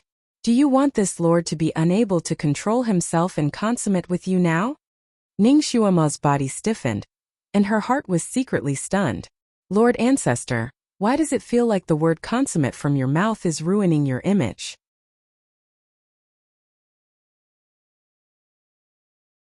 Chapter 789. In Ning Shuama's mind, a god like Dizun should have no desires and shouldn't have the desires of a normal man. She was in his arms, her body half pressed against his, and she could clearly feel the subtle changes in his body. Ning Shuama knew that he wasn't just threatening her. She finally didn't dare to move and closed her eyes. Sleep, sleep, she was sleepy, she wanted to sleep. She was trying to hypnotize herself when she suddenly felt a warm sensation on her lips. She opened her eyes and met his slightly curved eyes. Her heart raced. A small compensation for not being able to consummate the marriage. He chuckled and closed his eyes. All right, go to sleep. The night was dark and she finally fell asleep. She slept peacefully in his arms. She didn't know when he opened his eyes, but he looked at her for a long time. He had been sleeping alone for thousands of years. Now that she was in his arms, he didn't feel uncomfortable. He even felt a little satisfied, as if she should have slept in his arms a long time ago. It was as if he had been used to hugging her for thousands of years, and now he was just finding this habit. He really couldn't consummate the marriage with her now. Cultivating a virgin body was the fastest. Once he lost his virginity, his cultivation speed would drop by half. After all, he wasn't an ordinary person.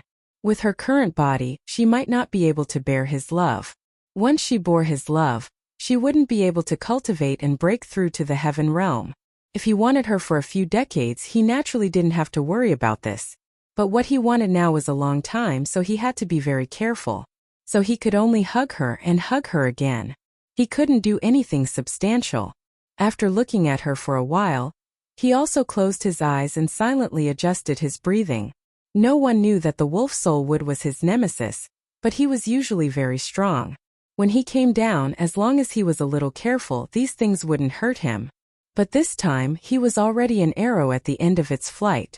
In order to save her, he had no choice but to use himself as a cushion. He smashed into the wolf soul wood, and his body was pierced by them. One of them even hurt his heart meridian. This time, his injuries were unprecedentedly severe. He had to force himself to bring Ning Shuama to this place. Actually, the injury on his back could be healed by himself, but he was afraid that if he left Ning Shuama outside, with her bad constitution, who knew what kind of disaster she would cause. Therefore, he used the last of his strength to bring her to this place and keep her by his side to protect her. What he didn't expect was that his attack would be so severe this time. Not only was he unconscious, but he also had a high fever. In the end, he even froze, however. His coma was different from others. After he fainted, his consciousness was drifting outside, so he could see and sense everything. Ning Shuama carried him onto the bed, carried him off the bed, wiped his body, and snuggled in his arms to keep him warm. He knew all these. It wasn't that she wasn't touched. He thought that Shuama didn't have any feelings for him. At most, they were just companions. He didn't expect that she would go to this extent for him. If it was another man in the same situation as him, she might help treat him, but she definitely wouldn't go into his arms, right? So he should be a little different in her heart. He seemed to be an indifferent person who didn't care about anything. But that was just something that didn't make him work hard for. In fact, he was very domineering in his bones. I'm actually quite domineering in my bones, so domineering that I want votes.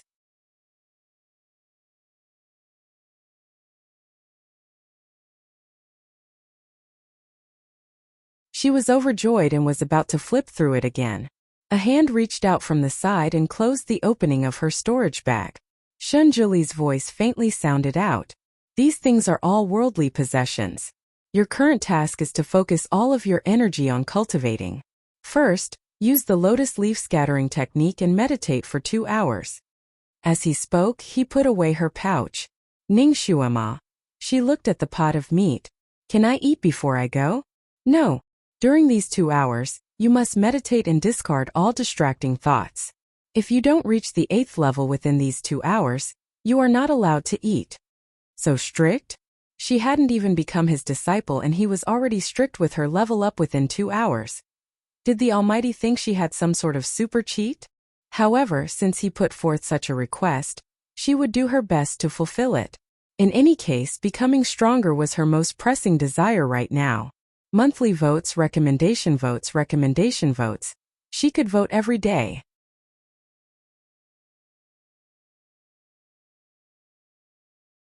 Chapter 791. Ning Xuema smiled and said, "Okay." She didn't say anything else and started to practice according to his instructions. According to his instructions, she sat by the lake facing the southeast direction and used the corresponding technique to regulate her breath. After a while, she felt abundant water spiritual energy gathering in her body. The speed of gathering spiritual energy was 3 times faster than usual. She was overjoyed. She concentrated even more. After an hour, Xuema's body suddenly flashed with a light green light and covered her whole body. After a while, the light green light dissipated and she jumped up. I did it. She actually did it. And it was ahead of time. She was so happy that her eyes were curved. She couldn't help but look in the direction where Shunjuli was sitting, but found that he wasn't there. Only the pot of meat was drying there, and the temperature was just right. There was a note next to it. After eating the meat, you can go to the cloud bed and practice for 4 hours. Use the wood lotus cultivation method. The content of the note was very simple, but it filled up her entire day. It could change every 4 hours or every 2 hours. The cultivation method used every 2 hours was different, and the posture of meditation was also different. Where was he? Did he leave again? Ning Xuema looked around and didn't see the shadow of the ancestor. Obviously he had left. Ning Xuema exhaled and ate the meat in the pot first. After eating, she felt that her body gradually became hot, and the heat in her body was surging. It was so hot that she couldn't wait to take off all her clothes. She thought of the cloud bed and hurriedly ran in.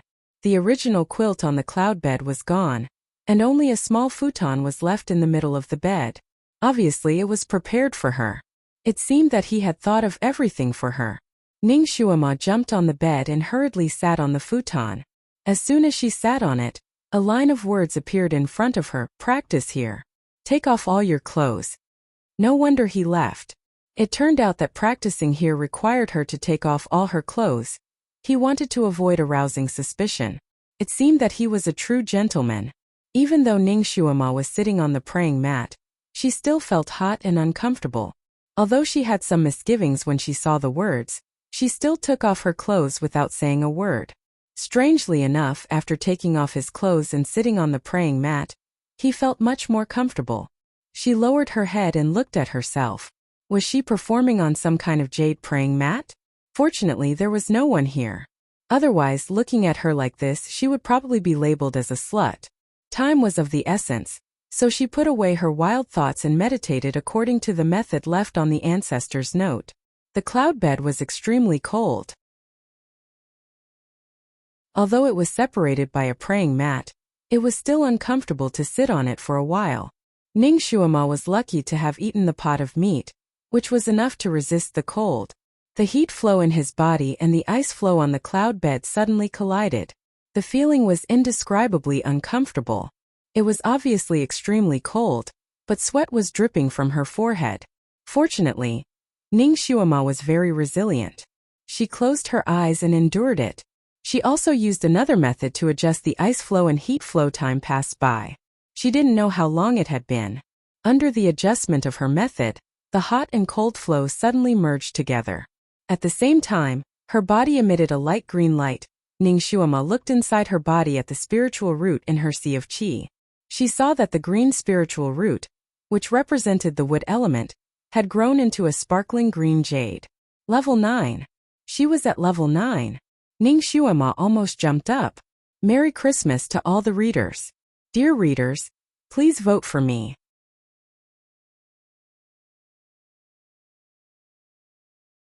Chapter 792. Ning Xuema liked it so much that she even spun a few rounds on the spot. Her curtain-like long hair flowed along with her movements. She was as beautiful as a mountain spirit. After she finished spinning, she suddenly realized that she was not wearing any clothes. Luckily, She was the only one here. Even if she danced here, no one would see her. After all, her original body was a 21 or 22-year-old girl. She usually suppressed it, but now that she was happy, she burst out with the young girl's nature. She simply spun and danced here. She was dancing the tango dance that she liked the most in her era. She twisted her waist and swayed her hips. Her movements were skillful and explosive. She even hummed a song that matched the beat. She was very happy. Amidst the layers of green Buddha lotuses, there was a lotus throne that was made up of countless Buddha lotuses. Shunjuli sat on it with his eyes closed. A white fog surrounded him and spun around him. He was obviously meditating to recover, and the spiritual energy of the Buddhist lotuses here helped him recover much faster. He originally found that this place gathered the spiritual energy of heaven and earth, and was a good place to cultivate. However, every time he came here, he felt uneasy and couldn't calm down. Therefore, he rarely came here to recover and cultivate. This time, after he gave the main hall to Ning Shuama, he didn't want to be too far away from her, so he chose to come here to recover. Maybe it was because he knew that she was in the main hall not far away. This time, when he meditated here again, his mood was very stable and he entered into a meditative state in an instant. He could already do whatever he wanted when he entered a meditative state. He would wake up when the time ended. When he woke up 4 hours later, he calculated that she should have finished cultivating on the cloud bed, and was about to enter the next step. He raised his hand and the water under the lotus platform rose up and formed a water mirror in front of him. The image in the water mirror gradually became clearer. When he saw the person in the mirror clearly, his body swayed and he almost fell off the lotus platform. The beautiful person in the mirror was dancing. Her movements were enchanting and bold. He had never seen such a charming spirit before. It was eye-catching. Shunjuli's finger that was holding the water mirror trembled. Splash! With a sound, the water mirror turned into waves and fell into the lake. This bold and impudent girl.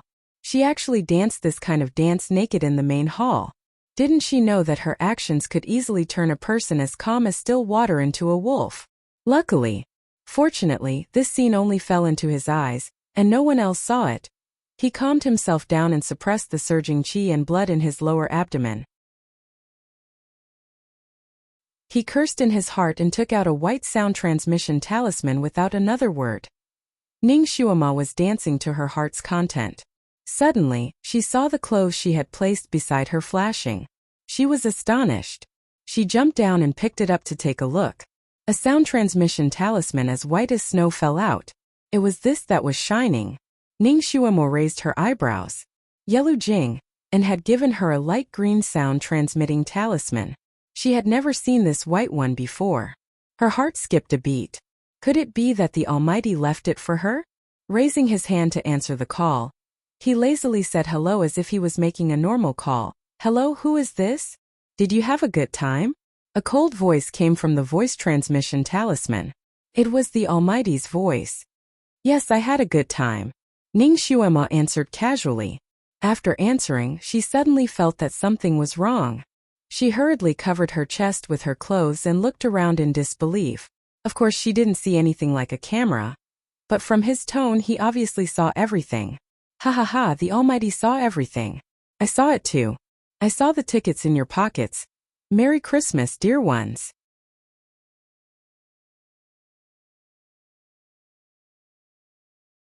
Chapter 793. Recalling her hot and sexy dance from before, Ning Shuama's cheeks turned red. Heavens, this is so embarrassing.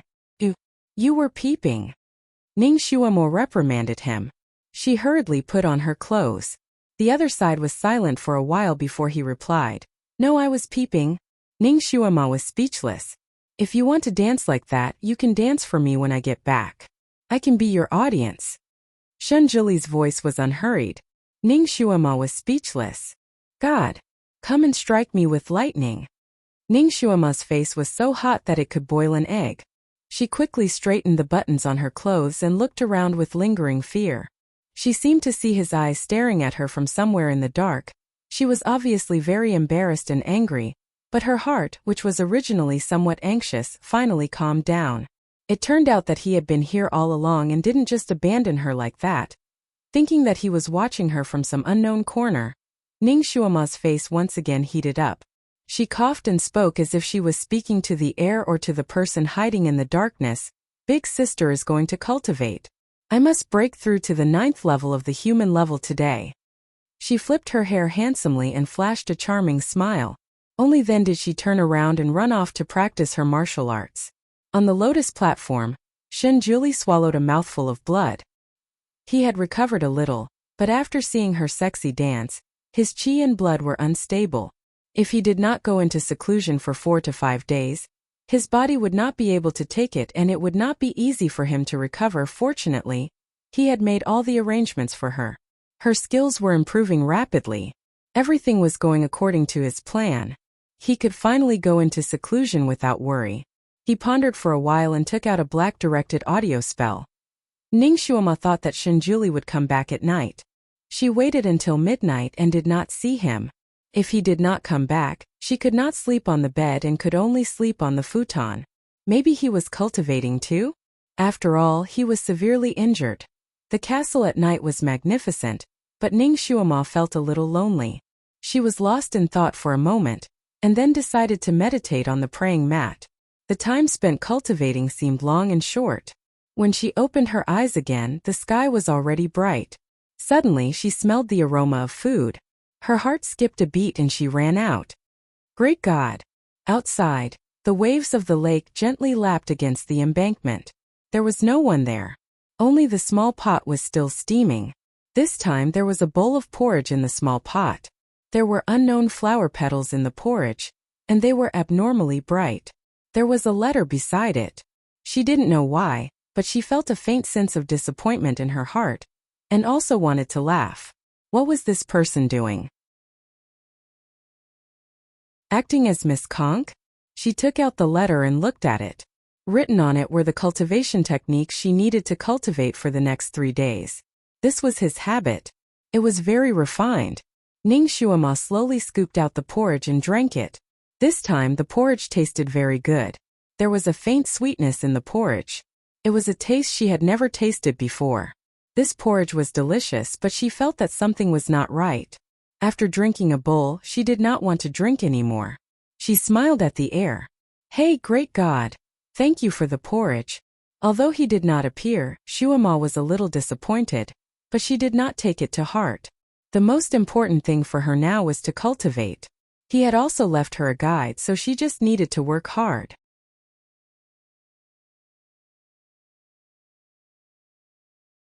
Chapter 794. She had to admit that the Great God's guide was like a cheat. In addition, the food he sent to her was obviously not ordinary food. Her cultivation was really like a sesame seed blooming. At night, she finally broke through another level. Earth Stage Level 1. She was overjoyed and simply ran to the lake and shouted, I'm Earth Stage now. Great God, I'm Earth Stage now. Just wait for me to take you as my disciple. Haha, she was finally close to not having to find the Great God to get in through the back door. She could openly join the ranks of the Emperor's disciple. Her voice spread far and wide across the lake. It spread to the depths of the Buddha lotus. On the lotus platform, a snowy figure slowly appeared. His snowy clothes were like mist, almost dyeing the night sky. The silver mask on his face flashed with a cold luster under the moonlight. He heard the shouts coming from afar.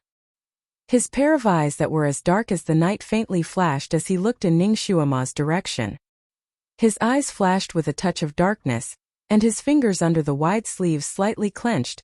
Another 3 days passed. In these 3 days, Shenjuli did not appear even once, but Ning Shuama could see the same food he sent to her every day. It was different every day, but its effect was very helpful to her daily cultivation. After entering the Earth Stage, Ning Shuama realized how difficult it was to increase one level. It was like playing a game.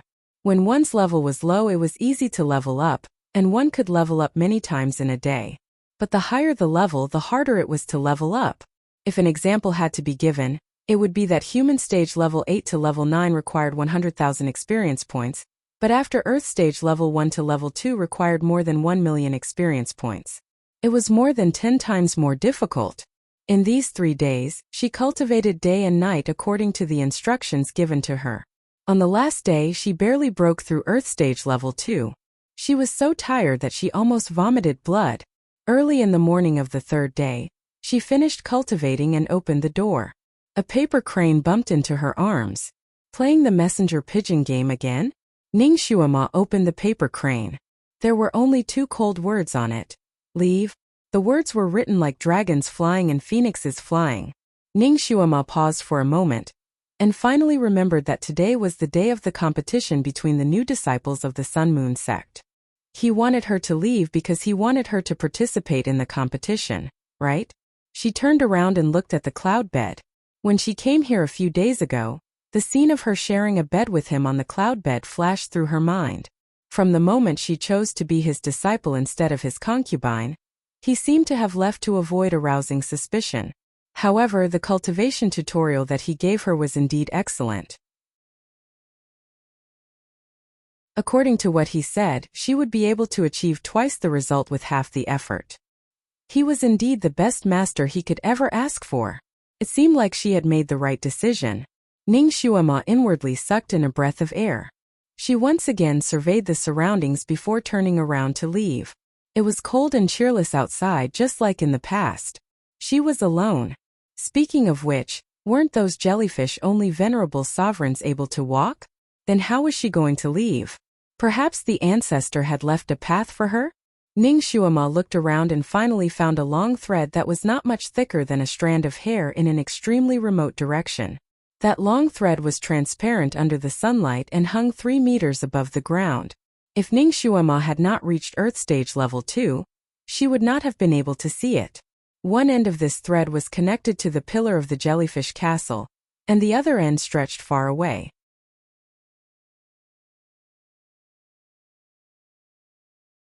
Chapter 795.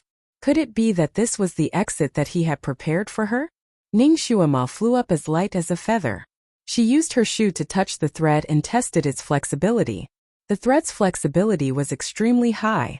It could support the weight of 2 people without any problem. She was still worried, so she walked back and forth a few more steps. The string swayed along with her footsteps, but it didn't seem like it was going to break. It seemed that this was really the exit. She really had to leave this place. Ning Xuema walked around the castle twice. After living here for a few days, she was actually reluctant to leave. Fortunately, Shun Juli had promised her that he would bring her here again in the future, so she did not have any regrets. She first contacted the little Qilin. This time the little Qilin responded very quickly. It was still in the Wolf Soul Forest. When it heard Ning Xuema's call, it no longer cared about piking with the Wolf King. In a flash, it dashed to the shore of Buddha Lotus Lake. Master! Master! Have you come out yet? That passionate call made Ning Xuema's heart warm. Wait, I'll go out now. Ning Xuema flew up and stepped on the thin line. Following the line, she dashed forward. She was dressed in pink and glided on the thin line in the air. Her posture was beautiful, but it was also extremely dangerous. This was even more difficult than walking on a tightrope. The tightrope was taut in the air and did not sway too much. However, this thin thread was floating in the air. Especially since the lake was wide and the wind was not small, the thin thread swayed like a swing. An acrobat would at least have a safety rope when walking on a tightrope, but Ning Xuema did not have any protective equipment on her. Below her was the beautiful Buddha Lotus Lake that could kill people without leaving a trace. If she lost her footing and fell, she would probably melt into the water and not even her bones could be found. If her mental strength was not strong enough, even if she reached Earth Rank Level 3, she might not be able to walk on this path. However, Ning Xuema held back her anger. She treated this as another test from Shun Juli. She had encountered a few dangerous situations along the way. For example, she had almost fallen down, but she had managed to use her feet to hook onto the thin line and get back up again. Finally, she stepped on this thin line and flew across more than half of Buddha Lotus Lake, getting closer and closer to the opposite shore. From afar, she saw a figure in white standing by the lakeside. Ancestor. Before she could see his face clearly, she saw the white jade mask on his face. The little Qilin was standing far away on the side, anxiously looking at the lake. It saw Ning Xuema flying over, her sleeves fluttering as if she was flying. It was so happy that it shouted, "Master, here! Here!" The ancestor coldly glanced at it. Shut up. Kiran shuddered and tucked its tail between its legs. This time, the ancestor's cold aura seemed to be more than enough. Ningxuama glided very quickly on the rope. In the blink of an eye, she reached the shore. Her figure rose and jumped down from the rope, landing not far from the ancestor. She smiled and waved her sleeve. Great God! She was in high spirits and looked at the ancestor with a pair of sparkling black eyes, as if she was waiting for his praise. The ancestor's eyes flashed and looked at her from head to toe. Ningxuama suddenly shuddered. The ancestor's eyes were cold. Moreover, it was the kind of eyes that were cold and ruthless to the bone. This gaze made her feel as if a basin of ice water had been poured on her head. Half of the excitement of seeing him ran away.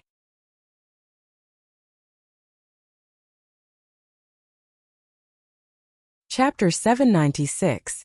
Earth rank level 2? Dizun said coldly. Yes. Yes. Ningxuama smiled.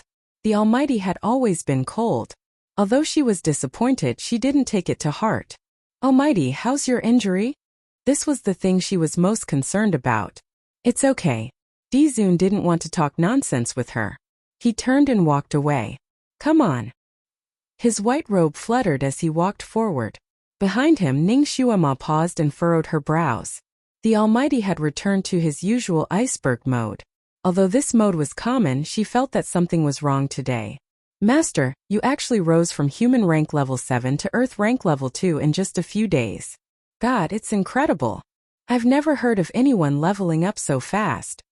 The little Qilin circled around Ningxuama, its face filled with excitement and pride. Ningxuama finally calmed down a bit. Someone had seen her results. Although the other party was a beast, it was better than someone turning a blind eye. She was in a good mood as she patted its horn and praised it. Your horn has grown a lot. Little Apple, you've leveled up too, right? Little Apple was proud. Yes, I leveled up. I have one more skill. Master, I'll show it to you later. It was eager to show off. It raised its paw and shot out a water column. A wolf soul tree as thick as a bowl fell down. Its skill had really improved. Ningxuama knew how hard the wolf soul tree was. Such a thick tree couldn't be smashed down without a heavy force. She patted Kiran's head. Not bad. Good luck. Master, let's do our best together. Kiran was full of confidence. We'll come here to train in the future, right? It was still reluctant to leave. Ningxuama's eyes lit up. Yes. She was very confident now. Only my disciple can come here to train. Do you think you're qualified? Dizun, who was walking in front, suddenly said coldly. There was a hint of disdain in his tone. Ningxuama was speechless. Would he die if he didn't attack her? Could it be that he was deliberately provoking him? Ningxuama raised her head and smiled. You'll know whether I'm qualified or not after the competition. I only accept the strongest. I won't make an exception for you. The ancestor's voice was even colder. Ningxuama was irritated by his sarcastic remarks, and her voice turned cold. I didn't ask the ancestor to make an exception. I'll fight for it with my own ability. How much did he think she wanted to worship him? She just wanted to become stronger and get rid of her status as a concubine. The ancestor's footsteps paused slightly as he said lightly, Very well, this senior will wait and see. The group walked a few more steps and suddenly, fog appeared in front of them. The fog was milky white, and when it appeared it seemed to have filled the entire world. The Dizun, who was walking in front, suddenly spoke again. Cultivators in this dark forest must break out by themselves. Take this as the first test I'm giving you. Remember, if you don't leave this place by 7 o'clock in the morning, you'll automatically forfeit your right to compete. Before he finished speaking, he had already disappeared into the fog. Ningxuama was speechless. Kiran was anxious. Hey, we can't break out of here. You have to take us out. Kiran's voice was muffled and buzzing in the fog. It seemed that the fog had a suppressive effect, so its voice didn't travel very far. Of course, after Kiran's cry, the ancestor didn't return. The only thing around them was the fog, which made it impossible for them to see clearly. Even the trees in the fog couldn't be seen clearly, and only a few branches could be seen occasionally. They looked like strange snakes spreading in the fog.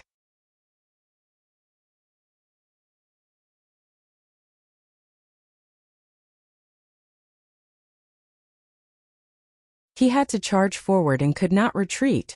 Kieran was struck by these words. It was stunned for a moment. Then with a roar it charged at the monsters. All kinds of roars and sounds of fighting could be heard from the thick fog. About 15 minutes later, the sounds of fighting finally disappeared. Kieran looked at the scattered corpses of the monsters and looked at Ning Xuema with admiration in its eyes. So cool. Its master was so cool. Kieran knew how powerful these monsters were. Their bodies were made of copper and iron, and normal attacks could not hurt them at all. Moreover, they also knew earth element spells. Coupled with their fast movements, they had once made Kieran suffer a lot.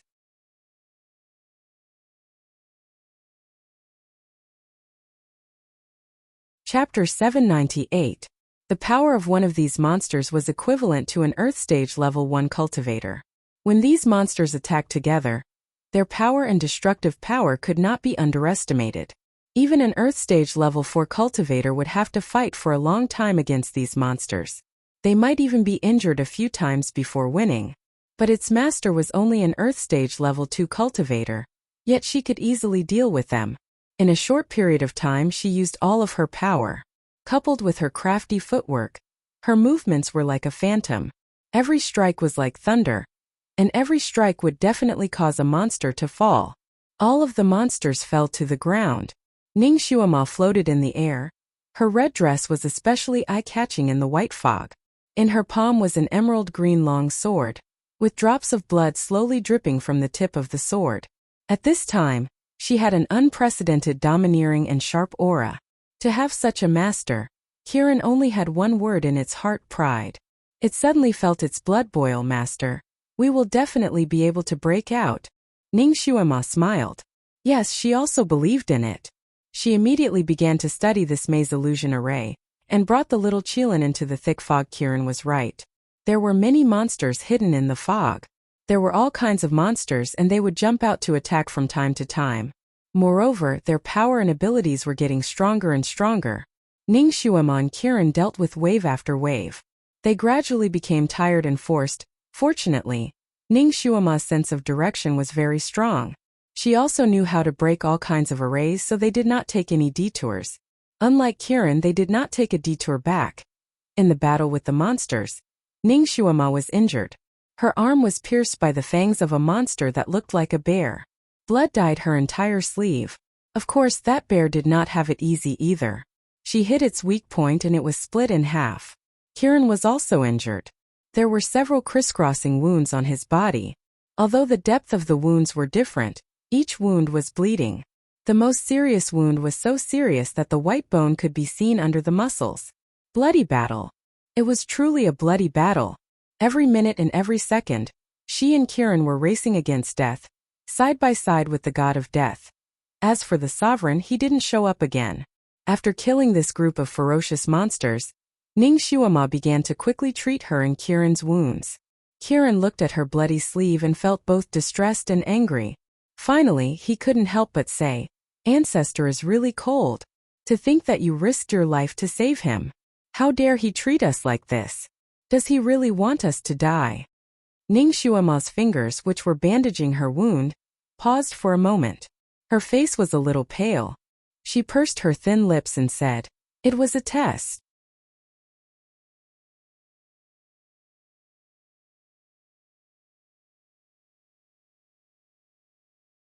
Chapter 799. Kieran was stunned. He thought for a moment and nodded, "Yes, a little. I thought he had some human feelings before, but after recovering from his injury, he didn't even have any. His aura is also cold, so cold that it makes people shiver." He remembered that he had heard his master's call and rushed out of the dark forest. When he suddenly saw the ancestor standing by the lake, he was overjoyed and ran over to greet him. "Ancestor, have you recovered from your injury?" He thought that with the ancestor's attitude towards him and his master these days, he would at least reply. Unexpectedly, he just glanced at him coldly. This glance was as cold as ice and almost froze Kieran's heart. Animals were the most sensitive, especially Kieran. When he saw the ancestor like this, he automatically moved away from him. Master, did you offend him when you were healing? This was the only thing Kirin could think of. Ning Shuama shook her head slightly. Her last conversation with him could not be considered as offending him. She suddenly thought of a problem. When the ancestor disguised himself as Han Shanyue and accompanied her, it seemed that the ancestor went to Blue Sea Country and was a guest there. Because of this, she ruled out the idea that Han Shanyue was the ancestor. Now that she had confirmed that the ancestor was Han Shanyue, who was the ancestor who went to Blue Sea Country as a guest? The ancestor's substitute? Ning Shuama once again thought of the ancestor she saw in Chong Kong Country's imperial palace. The ancestor had almost frozen her into a lump of ice. He was emotionless and had no desires. Even in the summer he could still make people shiver. If she got closer, she would be frostbitten by him. That ancestor and the ancestor who appeared this time were very similar in temperament, as if they were the same person. But there were some differences between him and the ancestor who was healing in the dream castle. Could there really be two ancestors? Generally, it was not too surprising for a super big shot to make a substitute to confuse the public. The ancestor was probably the same, so it was reasonable for him to make a substitute. Then there was the question. Which of these two ancestors was the real one? Which one was the substitute? The one who transformed into Shunjuli and repeatedly entangled with her, the one who took liberties with her on the White Tower, the one who fell into the dark forest with her and got injured, the one who healed with her in the Castle of Dreams. All of these should be the same person. Shunjuli, the name that made her feel familiar and intimate, Shunjuli. And the person who appeared in the vast Sky Country's imperial palace, as well as the person who was treating her like a stranger, should be another person. Although his aura was also very strong and even colder than Shunjuli's, Ning Shuama still felt that his aura was not as strong as Shunjuli's. Shunjuli's strength came from his bones, but this venerable sovereign's strength was more like a deliberate act. They gave Ning Shuama the feeling that they were authentic and high-quality imitations. No matter how good the imitation was, in the eyes of people who were familiar with the brand, it was still a fake. They couldn't compare to him either. Then, if she guessed correctly, Shunjuli should be the ancestor. This person should be a substitute. Moreover, this substitute was also not simple. Whether it was martial arts or intelligence, it must be extremely profound. Originally, she and the ancestor accidentally fell into this place, but now the ancestor disappeared and the substitute appeared. Was this substitute summoned by the ancestor, or did it appear on its own? Why did the ancestor disappear inexplicably? Ning Shuama thought of Shunjuli's injuries and his actual weakness. Did something happen to Shunjuli?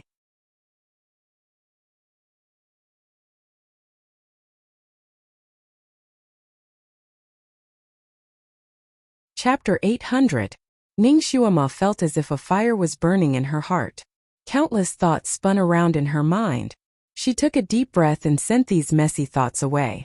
Now was not the time to think about these things. She had to get out first. Only when she got out could she find out the truth. She shook her head. Stop talking nonsense and save your energy. Let's go. They had already killed 5 waves of monsters. If her calculations were correct, there should be another wave of monsters waiting for her. Moreover, it was a big boss. After defeating the boss, they should be at the exit. Ning Shuama calculated the time in her heart. More than 2 hours had passed. She had to move faster. She didn't have to become Di Zun's disciple, but she wanted to prove herself. She longed for an absolute victory. After walking for a while, the thick fog in front of them suddenly turned black. The surrounding air instantly became cold, and the ground beneath their feet shook. A gloomy and cold air came from the black fog. An extremely dull roar that could make one's soul tremble could be heard. Ning Shuama gripped the hilt of her sword tightly. She knew that the final big boss was about to appear. She could either kill it and get out, or she and Kirin would die in its hands. There was no third choice. When enemies met on a narrow path, the brave would win. She was going to fight. A huge monster that was like a mountain slowly appeared in the thick fog. A waterfall hung outside the green mountains. An ink peak was hidden among the green bamboos. A waterfall, a bamboo forest, and an ink peak. Below the ink peak, beside the waterfall, was an open field. There were 30 young men and women standing on the field. All of them were between 13 and 14 years old. Some were handsome, some were elegant, some were cold and arrogant, and some were in high spirits. Although there was still a hint of childishness in their eyes, they were like treasured swords that had just been unsheathed. There was a hint of sharpness in their eyes. These people were the Sun Moon sect's primary disciples who had just been selected. They came from different countries and different places. These people were all geniuses in their countries. Their talents were astonishing. And they were crowned with the title of Heaven's Pride. They were the elites of the elites, the best of the best. They were all people who were cherished and nurtured by the local people or officials. It was inevitable that they would have an air of arrogance and a domineering air about them. They had already been here for 10 days. Although they had yet to officially compete, they had already experienced both open and covert competition in private. The winner beamed with joy while the loser remained silent. Gradually, they were divided into different grades and ranks. Among these people, there were two outstanding figures who were most likely to be accepted as Di Zun's disciples: a young man and a young woman. The young girl's name was Feng Jiesin. She came from the Fengyi country and didn't come from a high family. Her parents were commoners and she was born with metal and earth spiritual roots. The metal spiritual root was the main spiritual root, and the earth spiritual root was the secondary spiritual root. There were many people who had dual spirit roots, but very few of them had dual spirit roots that coexisted with each other. Especially since she possessed two pure spiritual roots. At such a young age, his metal spirit root had already reached earth rank level 5, and his earth spirit root had also reached earth rank level 2. When she was 5 years old, her extremely high talent was discovered. When she was 10 years old, the Empress of the Fengyi country took her into the imperial palace and adopted her. She was born young, and the Empress bestowed upon her the imperial surname of Feng. She was also sent a psychokinesis master to teach and nurture her. Her food and clothing were even more high-end than those of a real princess of the Fengyi country. It was also because of her that her parents and clansmen ascended to the heavens with her, each receiving a reward from the Empress.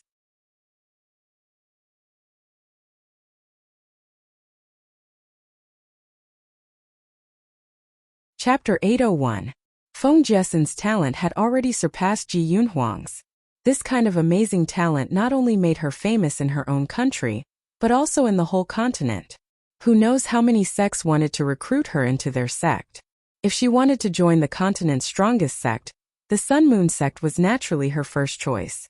She had always regretted that the ancestor didn't accept female disciples, causing her to miss out on a good teacher.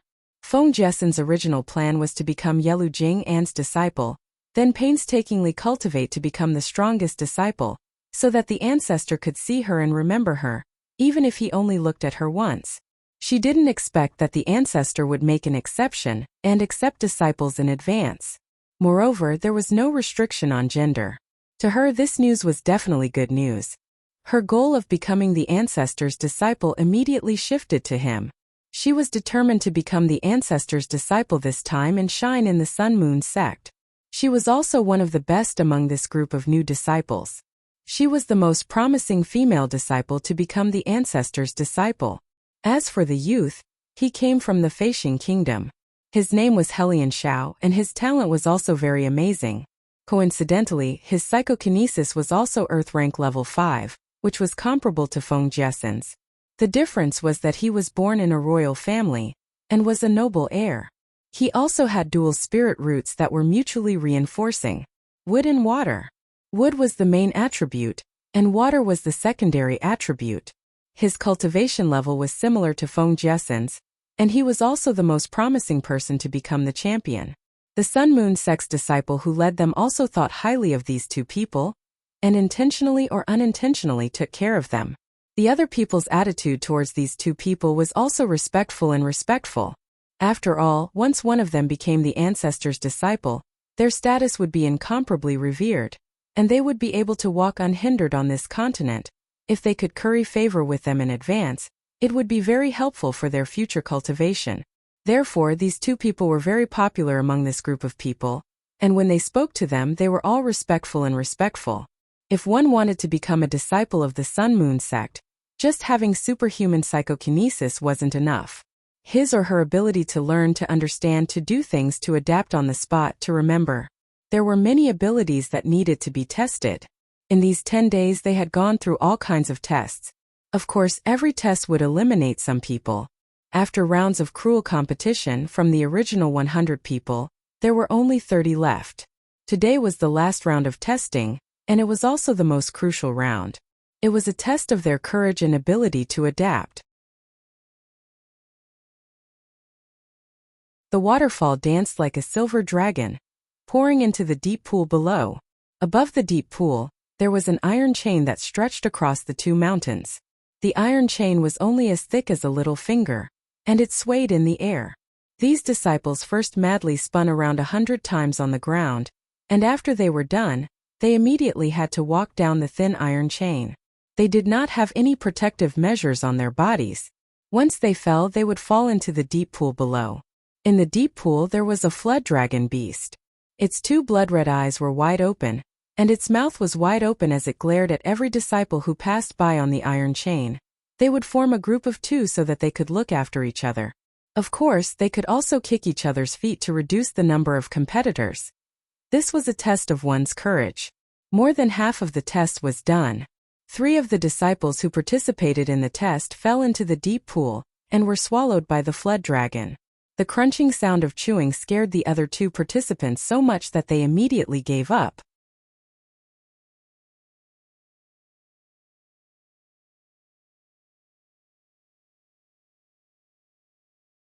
Chapter 802.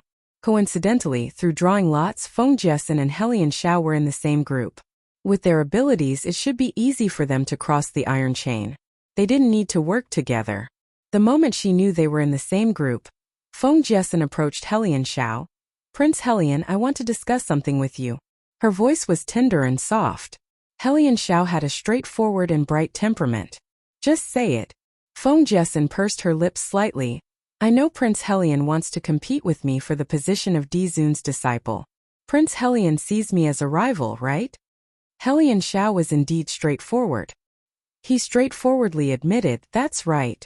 You're my only rival." Feng Jiesen bit her lips again. "We came here to join Sun Moon sect and bring glory to our family, not to risk our lives. My parents are already old. You know, it's not easy for a commoner family to produce a talented person. They love me like a pearl. If something happens to me, they probably won't be able to live." Helian Xiao knew Feng Jiesen's background. It was indeed not easy for a commoner girl to reach this step. What's more, she usually treated people peacefully and amiably. Unlike him, he was born with the temperament of a young master. His popularity was not as good as Feng Jiesen's. Every time Feng Jiesen saw him, she would call him Prince Helian Xiao left and right. She was very polite. In addition to her talent, Helian Xiao's impression of her was quite good. Hearing her words, he frowned. "I don't like to beat around the bush. If you have something to say, just say it." Feng Jiesen sighed and said, "With our abilities, it should be easy to cross this iron chain. However, under the condition that we're not being plotted against, once we're plotted against, we might lose our lives. So I want to ask Prince Helian Xiao for one thing. When we go up later, can we not plot against each other?" Helian Xiao's expression changed abruptly. He raised his eyebrows and said, "What kind of person do you think I am? How can I plot against my companions? Even if I want to compete with you, I'll compete openly." Feng Jiesen's brows relaxed and she smiled slightly. "Thank you, Prince Helian Xiao. When we go up later, can I ask Prince Helian Xiao to walk in front?" Helian Xiao knew that she was still on guard against him. He felt somewhat uncomfortable in his heart, but he didn't want to bicker with a girl. He nodded his head. "Why not? This young master will walk in front." He raised his head and looked at the iron chain. The iron chain was about 200 to 300 feet long. With his ability, he could rush over in the blink of an eye. Without Feng Jiesen in front of him, he could run faster. While they were talking, it was their turn to go on stage. After the 2 of them circled around 100 times, they looked at each other and stepped onto the iron chain one after another. Helian Xiao was in the front while Feng Jiesen was at the back. These 2 people's appearances were undoubtedly top-notch. At this moment they were standing on the swaying iron chain. The man was like a jade tree in the wind, and the woman was like a flower in the water. Nothing more beautiful could be imagined. After Helian Xiao stepped onto the iron chain, he slowed down a few steps. After getting used to it, he clenched his fingers and sprinted forward. Unexpectedly, Feng Jessen's movements were not slow either. She followed closely behind him. In the blink of an eye, the two people walked to the middle of the iron chain. Below them was the deep pool. The ferocious flood dragon was looking at them with its mouth wide open. And it was at this moment that a sudden change happened. Helian Xiao was in the middle of sprinting when a large rock suddenly appeared on the iron chain under his feet. He was caught off guard and couldn't stop in time. He was tripped by the large rock and fell down.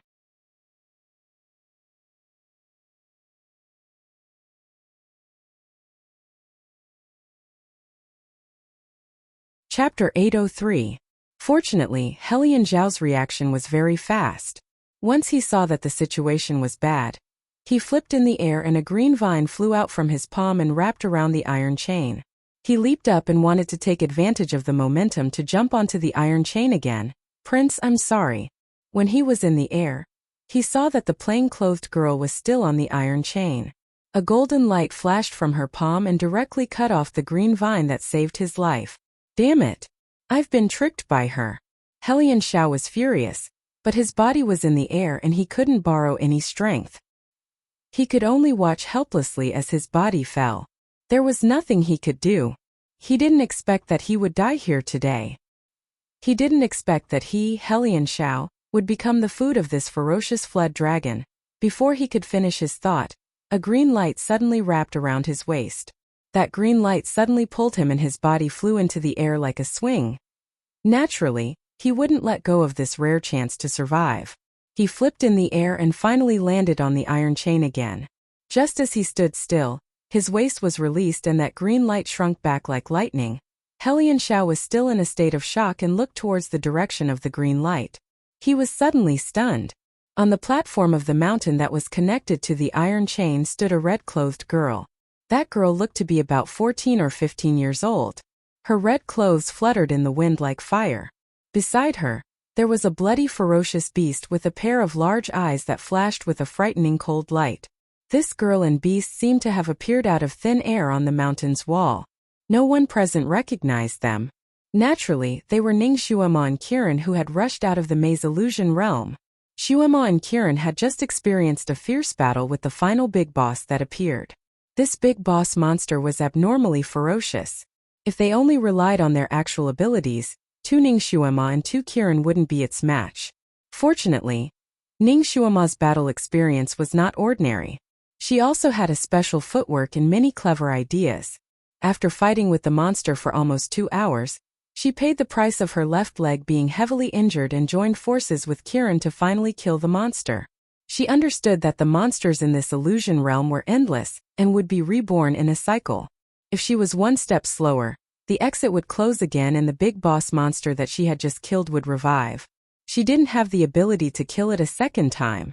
Ning Xuema's left leg had been pierced by the monster's claw, and there were several deep and shallow wounds on her body. Blood flowed all over her body, but she didn't bother to clean it up. The moment the monster fell to the ground and the exit appeared, she brought the little Qilin with her and flew out. What she didn't realize that as soon as she and Kiran flew out, the hole closed. A persona white-clothed man appeared from the thick fog. The jade mask on his face flashed with an ice-cold luster. He looked at the hole Ning Xuema had escaped from, and a complicated light flashed through his eyes. Xiao Xiao Xiao? Xiao was Helian Xiao? I Xiao Xiao Xiao? Xiao Xiao Xiao Xiao? The hill-like monster that Ning Xuema had just killed appeared on the spot.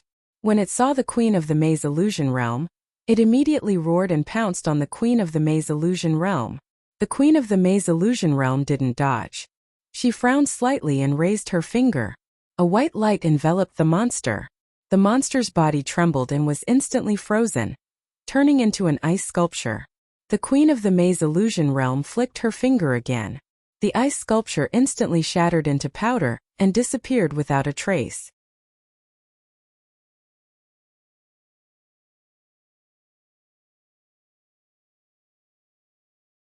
Chapter 804. The monster that Ning Shuama had been fighting for almost 2 hours couldn't even last half a move against him. He got rid of it with just a wave of his hand. He lowered his eyes slightly for a moment before walking out of the hole that had opened up once again.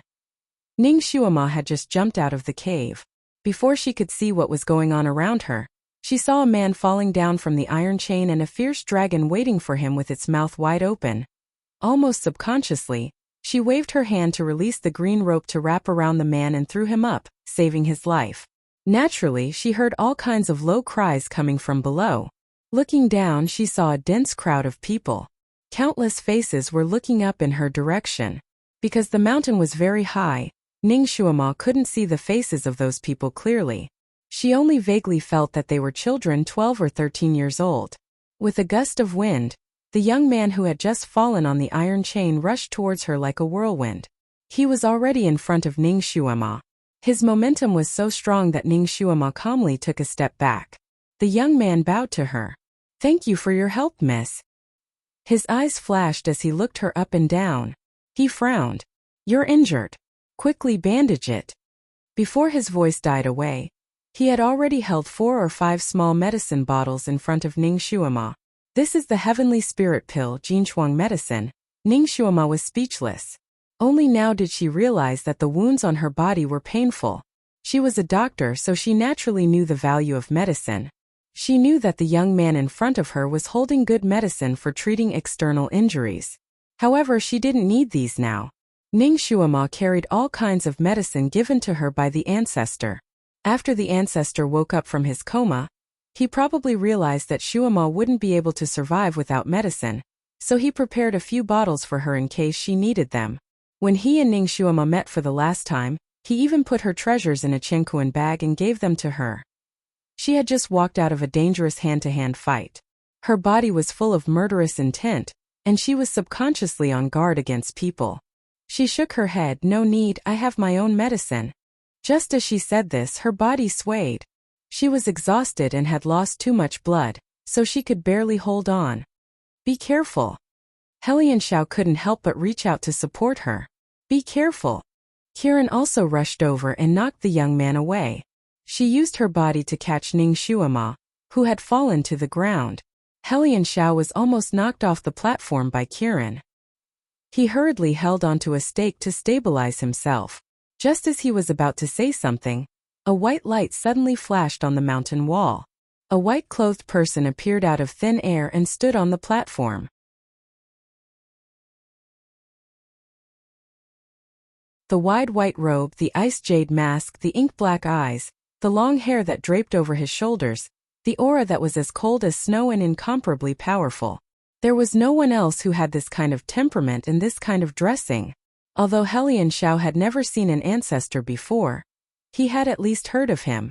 As soon as he saw the white-robed man's attire, he immediately recognized him. Overjoyed, he immediately bent over and knelt down. "Ancestor." Ning Shuama also leaned on Kiran and slowly turned her head. Her gaze fell on the person who had a cold temperament and was used to being high and mighty. The corners of her lips curled up slightly. It turned out that he didn't come out early. He had been following behind her all along. It seemed that he didn't want her to die. She raised her head to look at the sun in the sky and smiled. "Ancestor, it's just right now." Shuama didn't miss the time, asking for all kinds of tickets.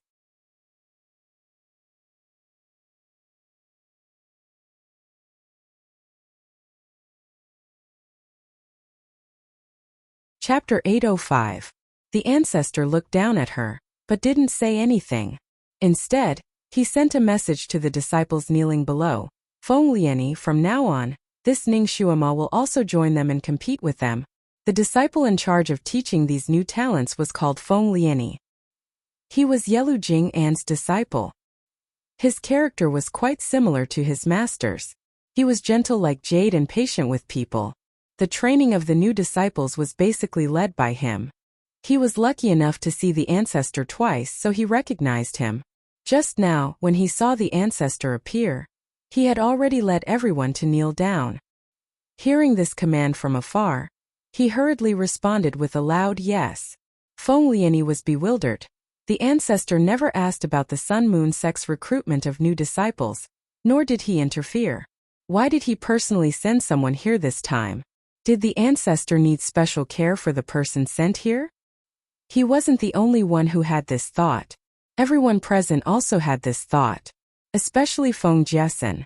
She had just plotted against Helian Xiao and thought she had finally kicked off a strong opponent. She didn't expect that Ning Xuema would appear midway, and the ancestor had personally sent her. Could it be that the ancestor's disciple had already been decided? Her charming face turned green and white. Her small hands clenched into fists inside her sleeves. Just as everyone had this thought, the ancestor's voice sounded again. This time, every word was very clear. She is no different from the other participating disciples here. Treat her the same way you treat others. This time I will only accept the strongest disciple. Everyone work hard. The meaning of these words was very clear. There was no need to take care of Ning Xuema in any way. If she wanted to enter the Sun Moon sect, she had to participate in various tests. The ancestor wouldn't show any favoritism. Feng Jiesin secretly let out a sigh of relief. She boldly asked, "Ancestor, this disciple has a matter to ask." "Speak. We've already gone through 6 rounds of various tests and eliminated a portion of people. Does this Miss Ning also have to go through those tests to be fair?" The malice in her words was very obvious. Di Zun glanced at Ning Xuema, whose face was pale due to excessive blood loss. "What do you say?" Before Ning Xuema could say anything, Helian Xiao, who was kneeling at the side, hastily opened his mouth, reporting to the venerable sovereign. The first 6 tests were extremely exhausting. Moreover, each test was completed within 3 days. Everyone has time to rest, and Miss Ning is seriously injured. I'm afraid it's not appropriate for her to go through those 6 stages. Although Ning Xuema didn't know what the 6 stages were, from their words, she knew that they must be very dangerous and not easy to pass. She raised her head and stared at the ancestor's face with her big eyes.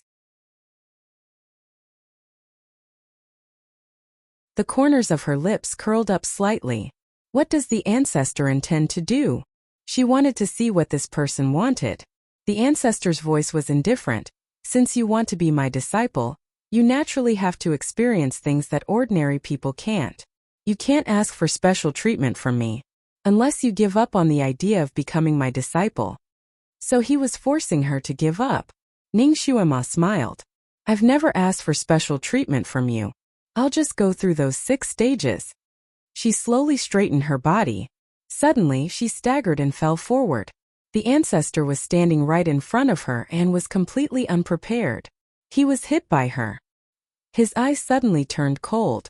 Just as he was about to make a move, he suddenly thought of something. His palm that was about to send her flying paused. Just as he was hesitating, Ning Xuema got up like lightning and jumped away from his embrace.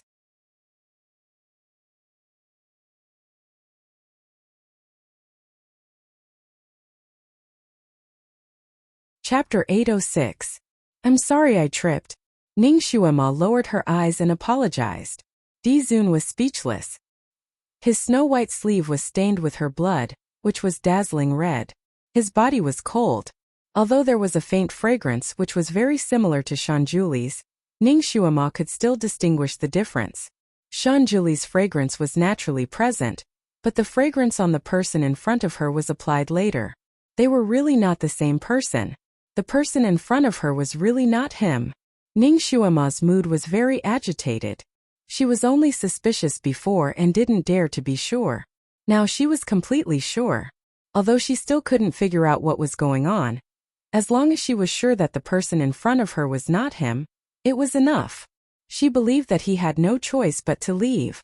She believed that he would come back. She believed that Shanjuli wanted to accept her as his disciple. If the real him was here, he wouldn't bear to let her get hurt, and he wouldn't let her risk her life in the maze mirage. Since that was the case, she couldn't let him be criticized by others and leave a topic for others to talk about. She would rely on her own ability to stay. Her gaze fell on the Di Zun in front of her. She knew that she absolutely couldn't expose this matter now. The real Di Zun wasn't here. Even if she exposed his identity now, no one would believe her. Moreover, she might even anger the person in front of her and kill her. Dizun, Shuama can fight for the 6 stages, but Shuama has a condition. She wanted to fight for the biggest rights for herself. Say it. Shuama has just broken out of the maze mirage and is seriously injured. Please give Shuama 2 hours to heal. Okay. The Dizun agreed. Her request wasn't excessive and he couldn't really force her to die. After 2 hours I will go to the 6 stages, but other people pass it in 3 days. How much time will you give me? Ning Shuama continued to ask. The Dizun obviously knew the process of the 6 stages. He said faintly, your aptitude is ordinary. If you want to be my disciple, you must have outstanding performance in other aspects to convince everyone. In the 6 tests you will have time to catch your breath, you don't need to rest. I'll give you 12 hours. If you pass all of them within 12 hours, I'll give you a chance. The expression of Helian Xiao, who was standing at the side, changed greatly. He had fought his way through the 6 stages, so he naturally knew how powerful they were. Even for someone of his level, even if he was in his peak condition, he would still need 16 hours to pass through 6 stages at his fastest speed. The premise was that he was made of iron and would not get tired. If one were to encounter a slightly slower person, they would need at least 6 to 8 hours to pass one of the stages. As for Ning Shuama, it was simply a pipe dream for her to pass the 6 stages while being seriously injured. He was born with a temper that liked to fight for justice. At this moment he couldn't help but feel indignant for Ning Shuama. If the other party wasn't a venerable emperor, he was afraid that he would coldly spit back. Now he couldn't help but tug on Ning Shuama's sleeve and transmit his voice to her. Don't agree, you won't pass. Ning Shuama nodded slightly at him, indicating that she knew what she was doing. She tilted her head and looked at the Dizun. What chance? The Dizun said, you can pass the 6 stages in 12 hours. This proves that you are indeed a genius. Even if you don't win against the others in the final round and can't be my disciple, you can still be my disciple. You can choose anyone from the Sun Moon sect. This was indeed not a small temptation. It must be known that among the new disciples, only one person could be the Dizun's disciple. The others were completely chosen by the guardian elders.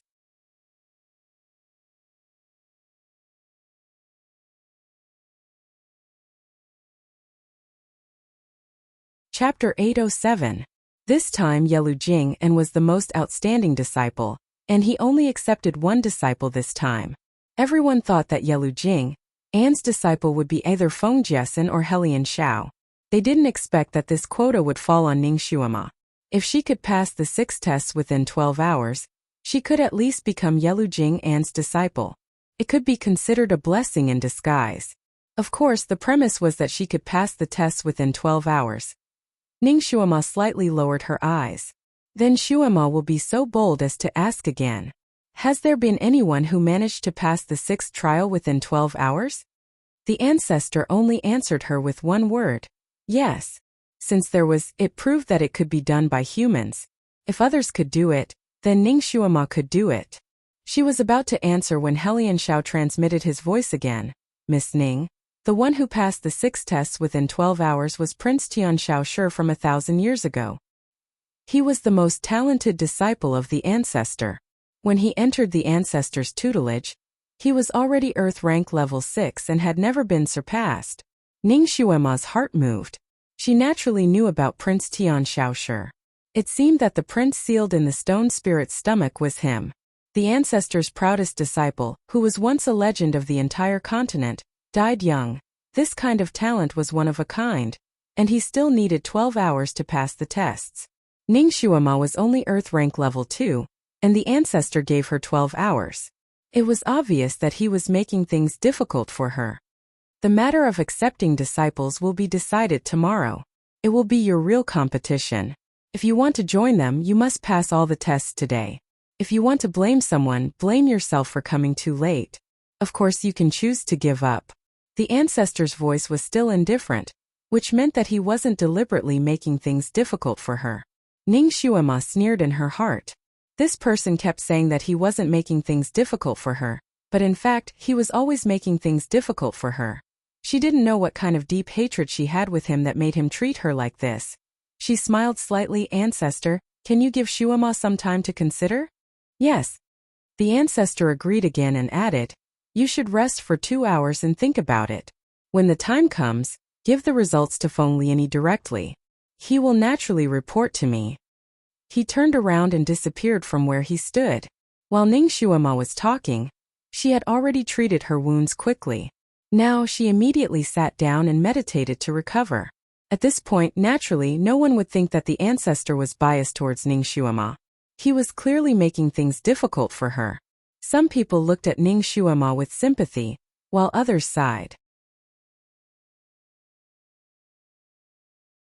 Of course, there were also those who wanted to see her as a joke. Feng Lianyi finally came up. He had just seen Ning Shuama's skills. He knew that although her psyche power was low, her ability to react and perform on the spot was still remarkable. He looked at Ning Shuama with a slightly complicated gaze. Miss Ning, of the 6 trials, 3 of them are very risky. It also consumed a lot of psyche power. With your current physique, being able to pass the test in 1 day and 1 night is already a miracle, and that's under the condition that there are no accidents.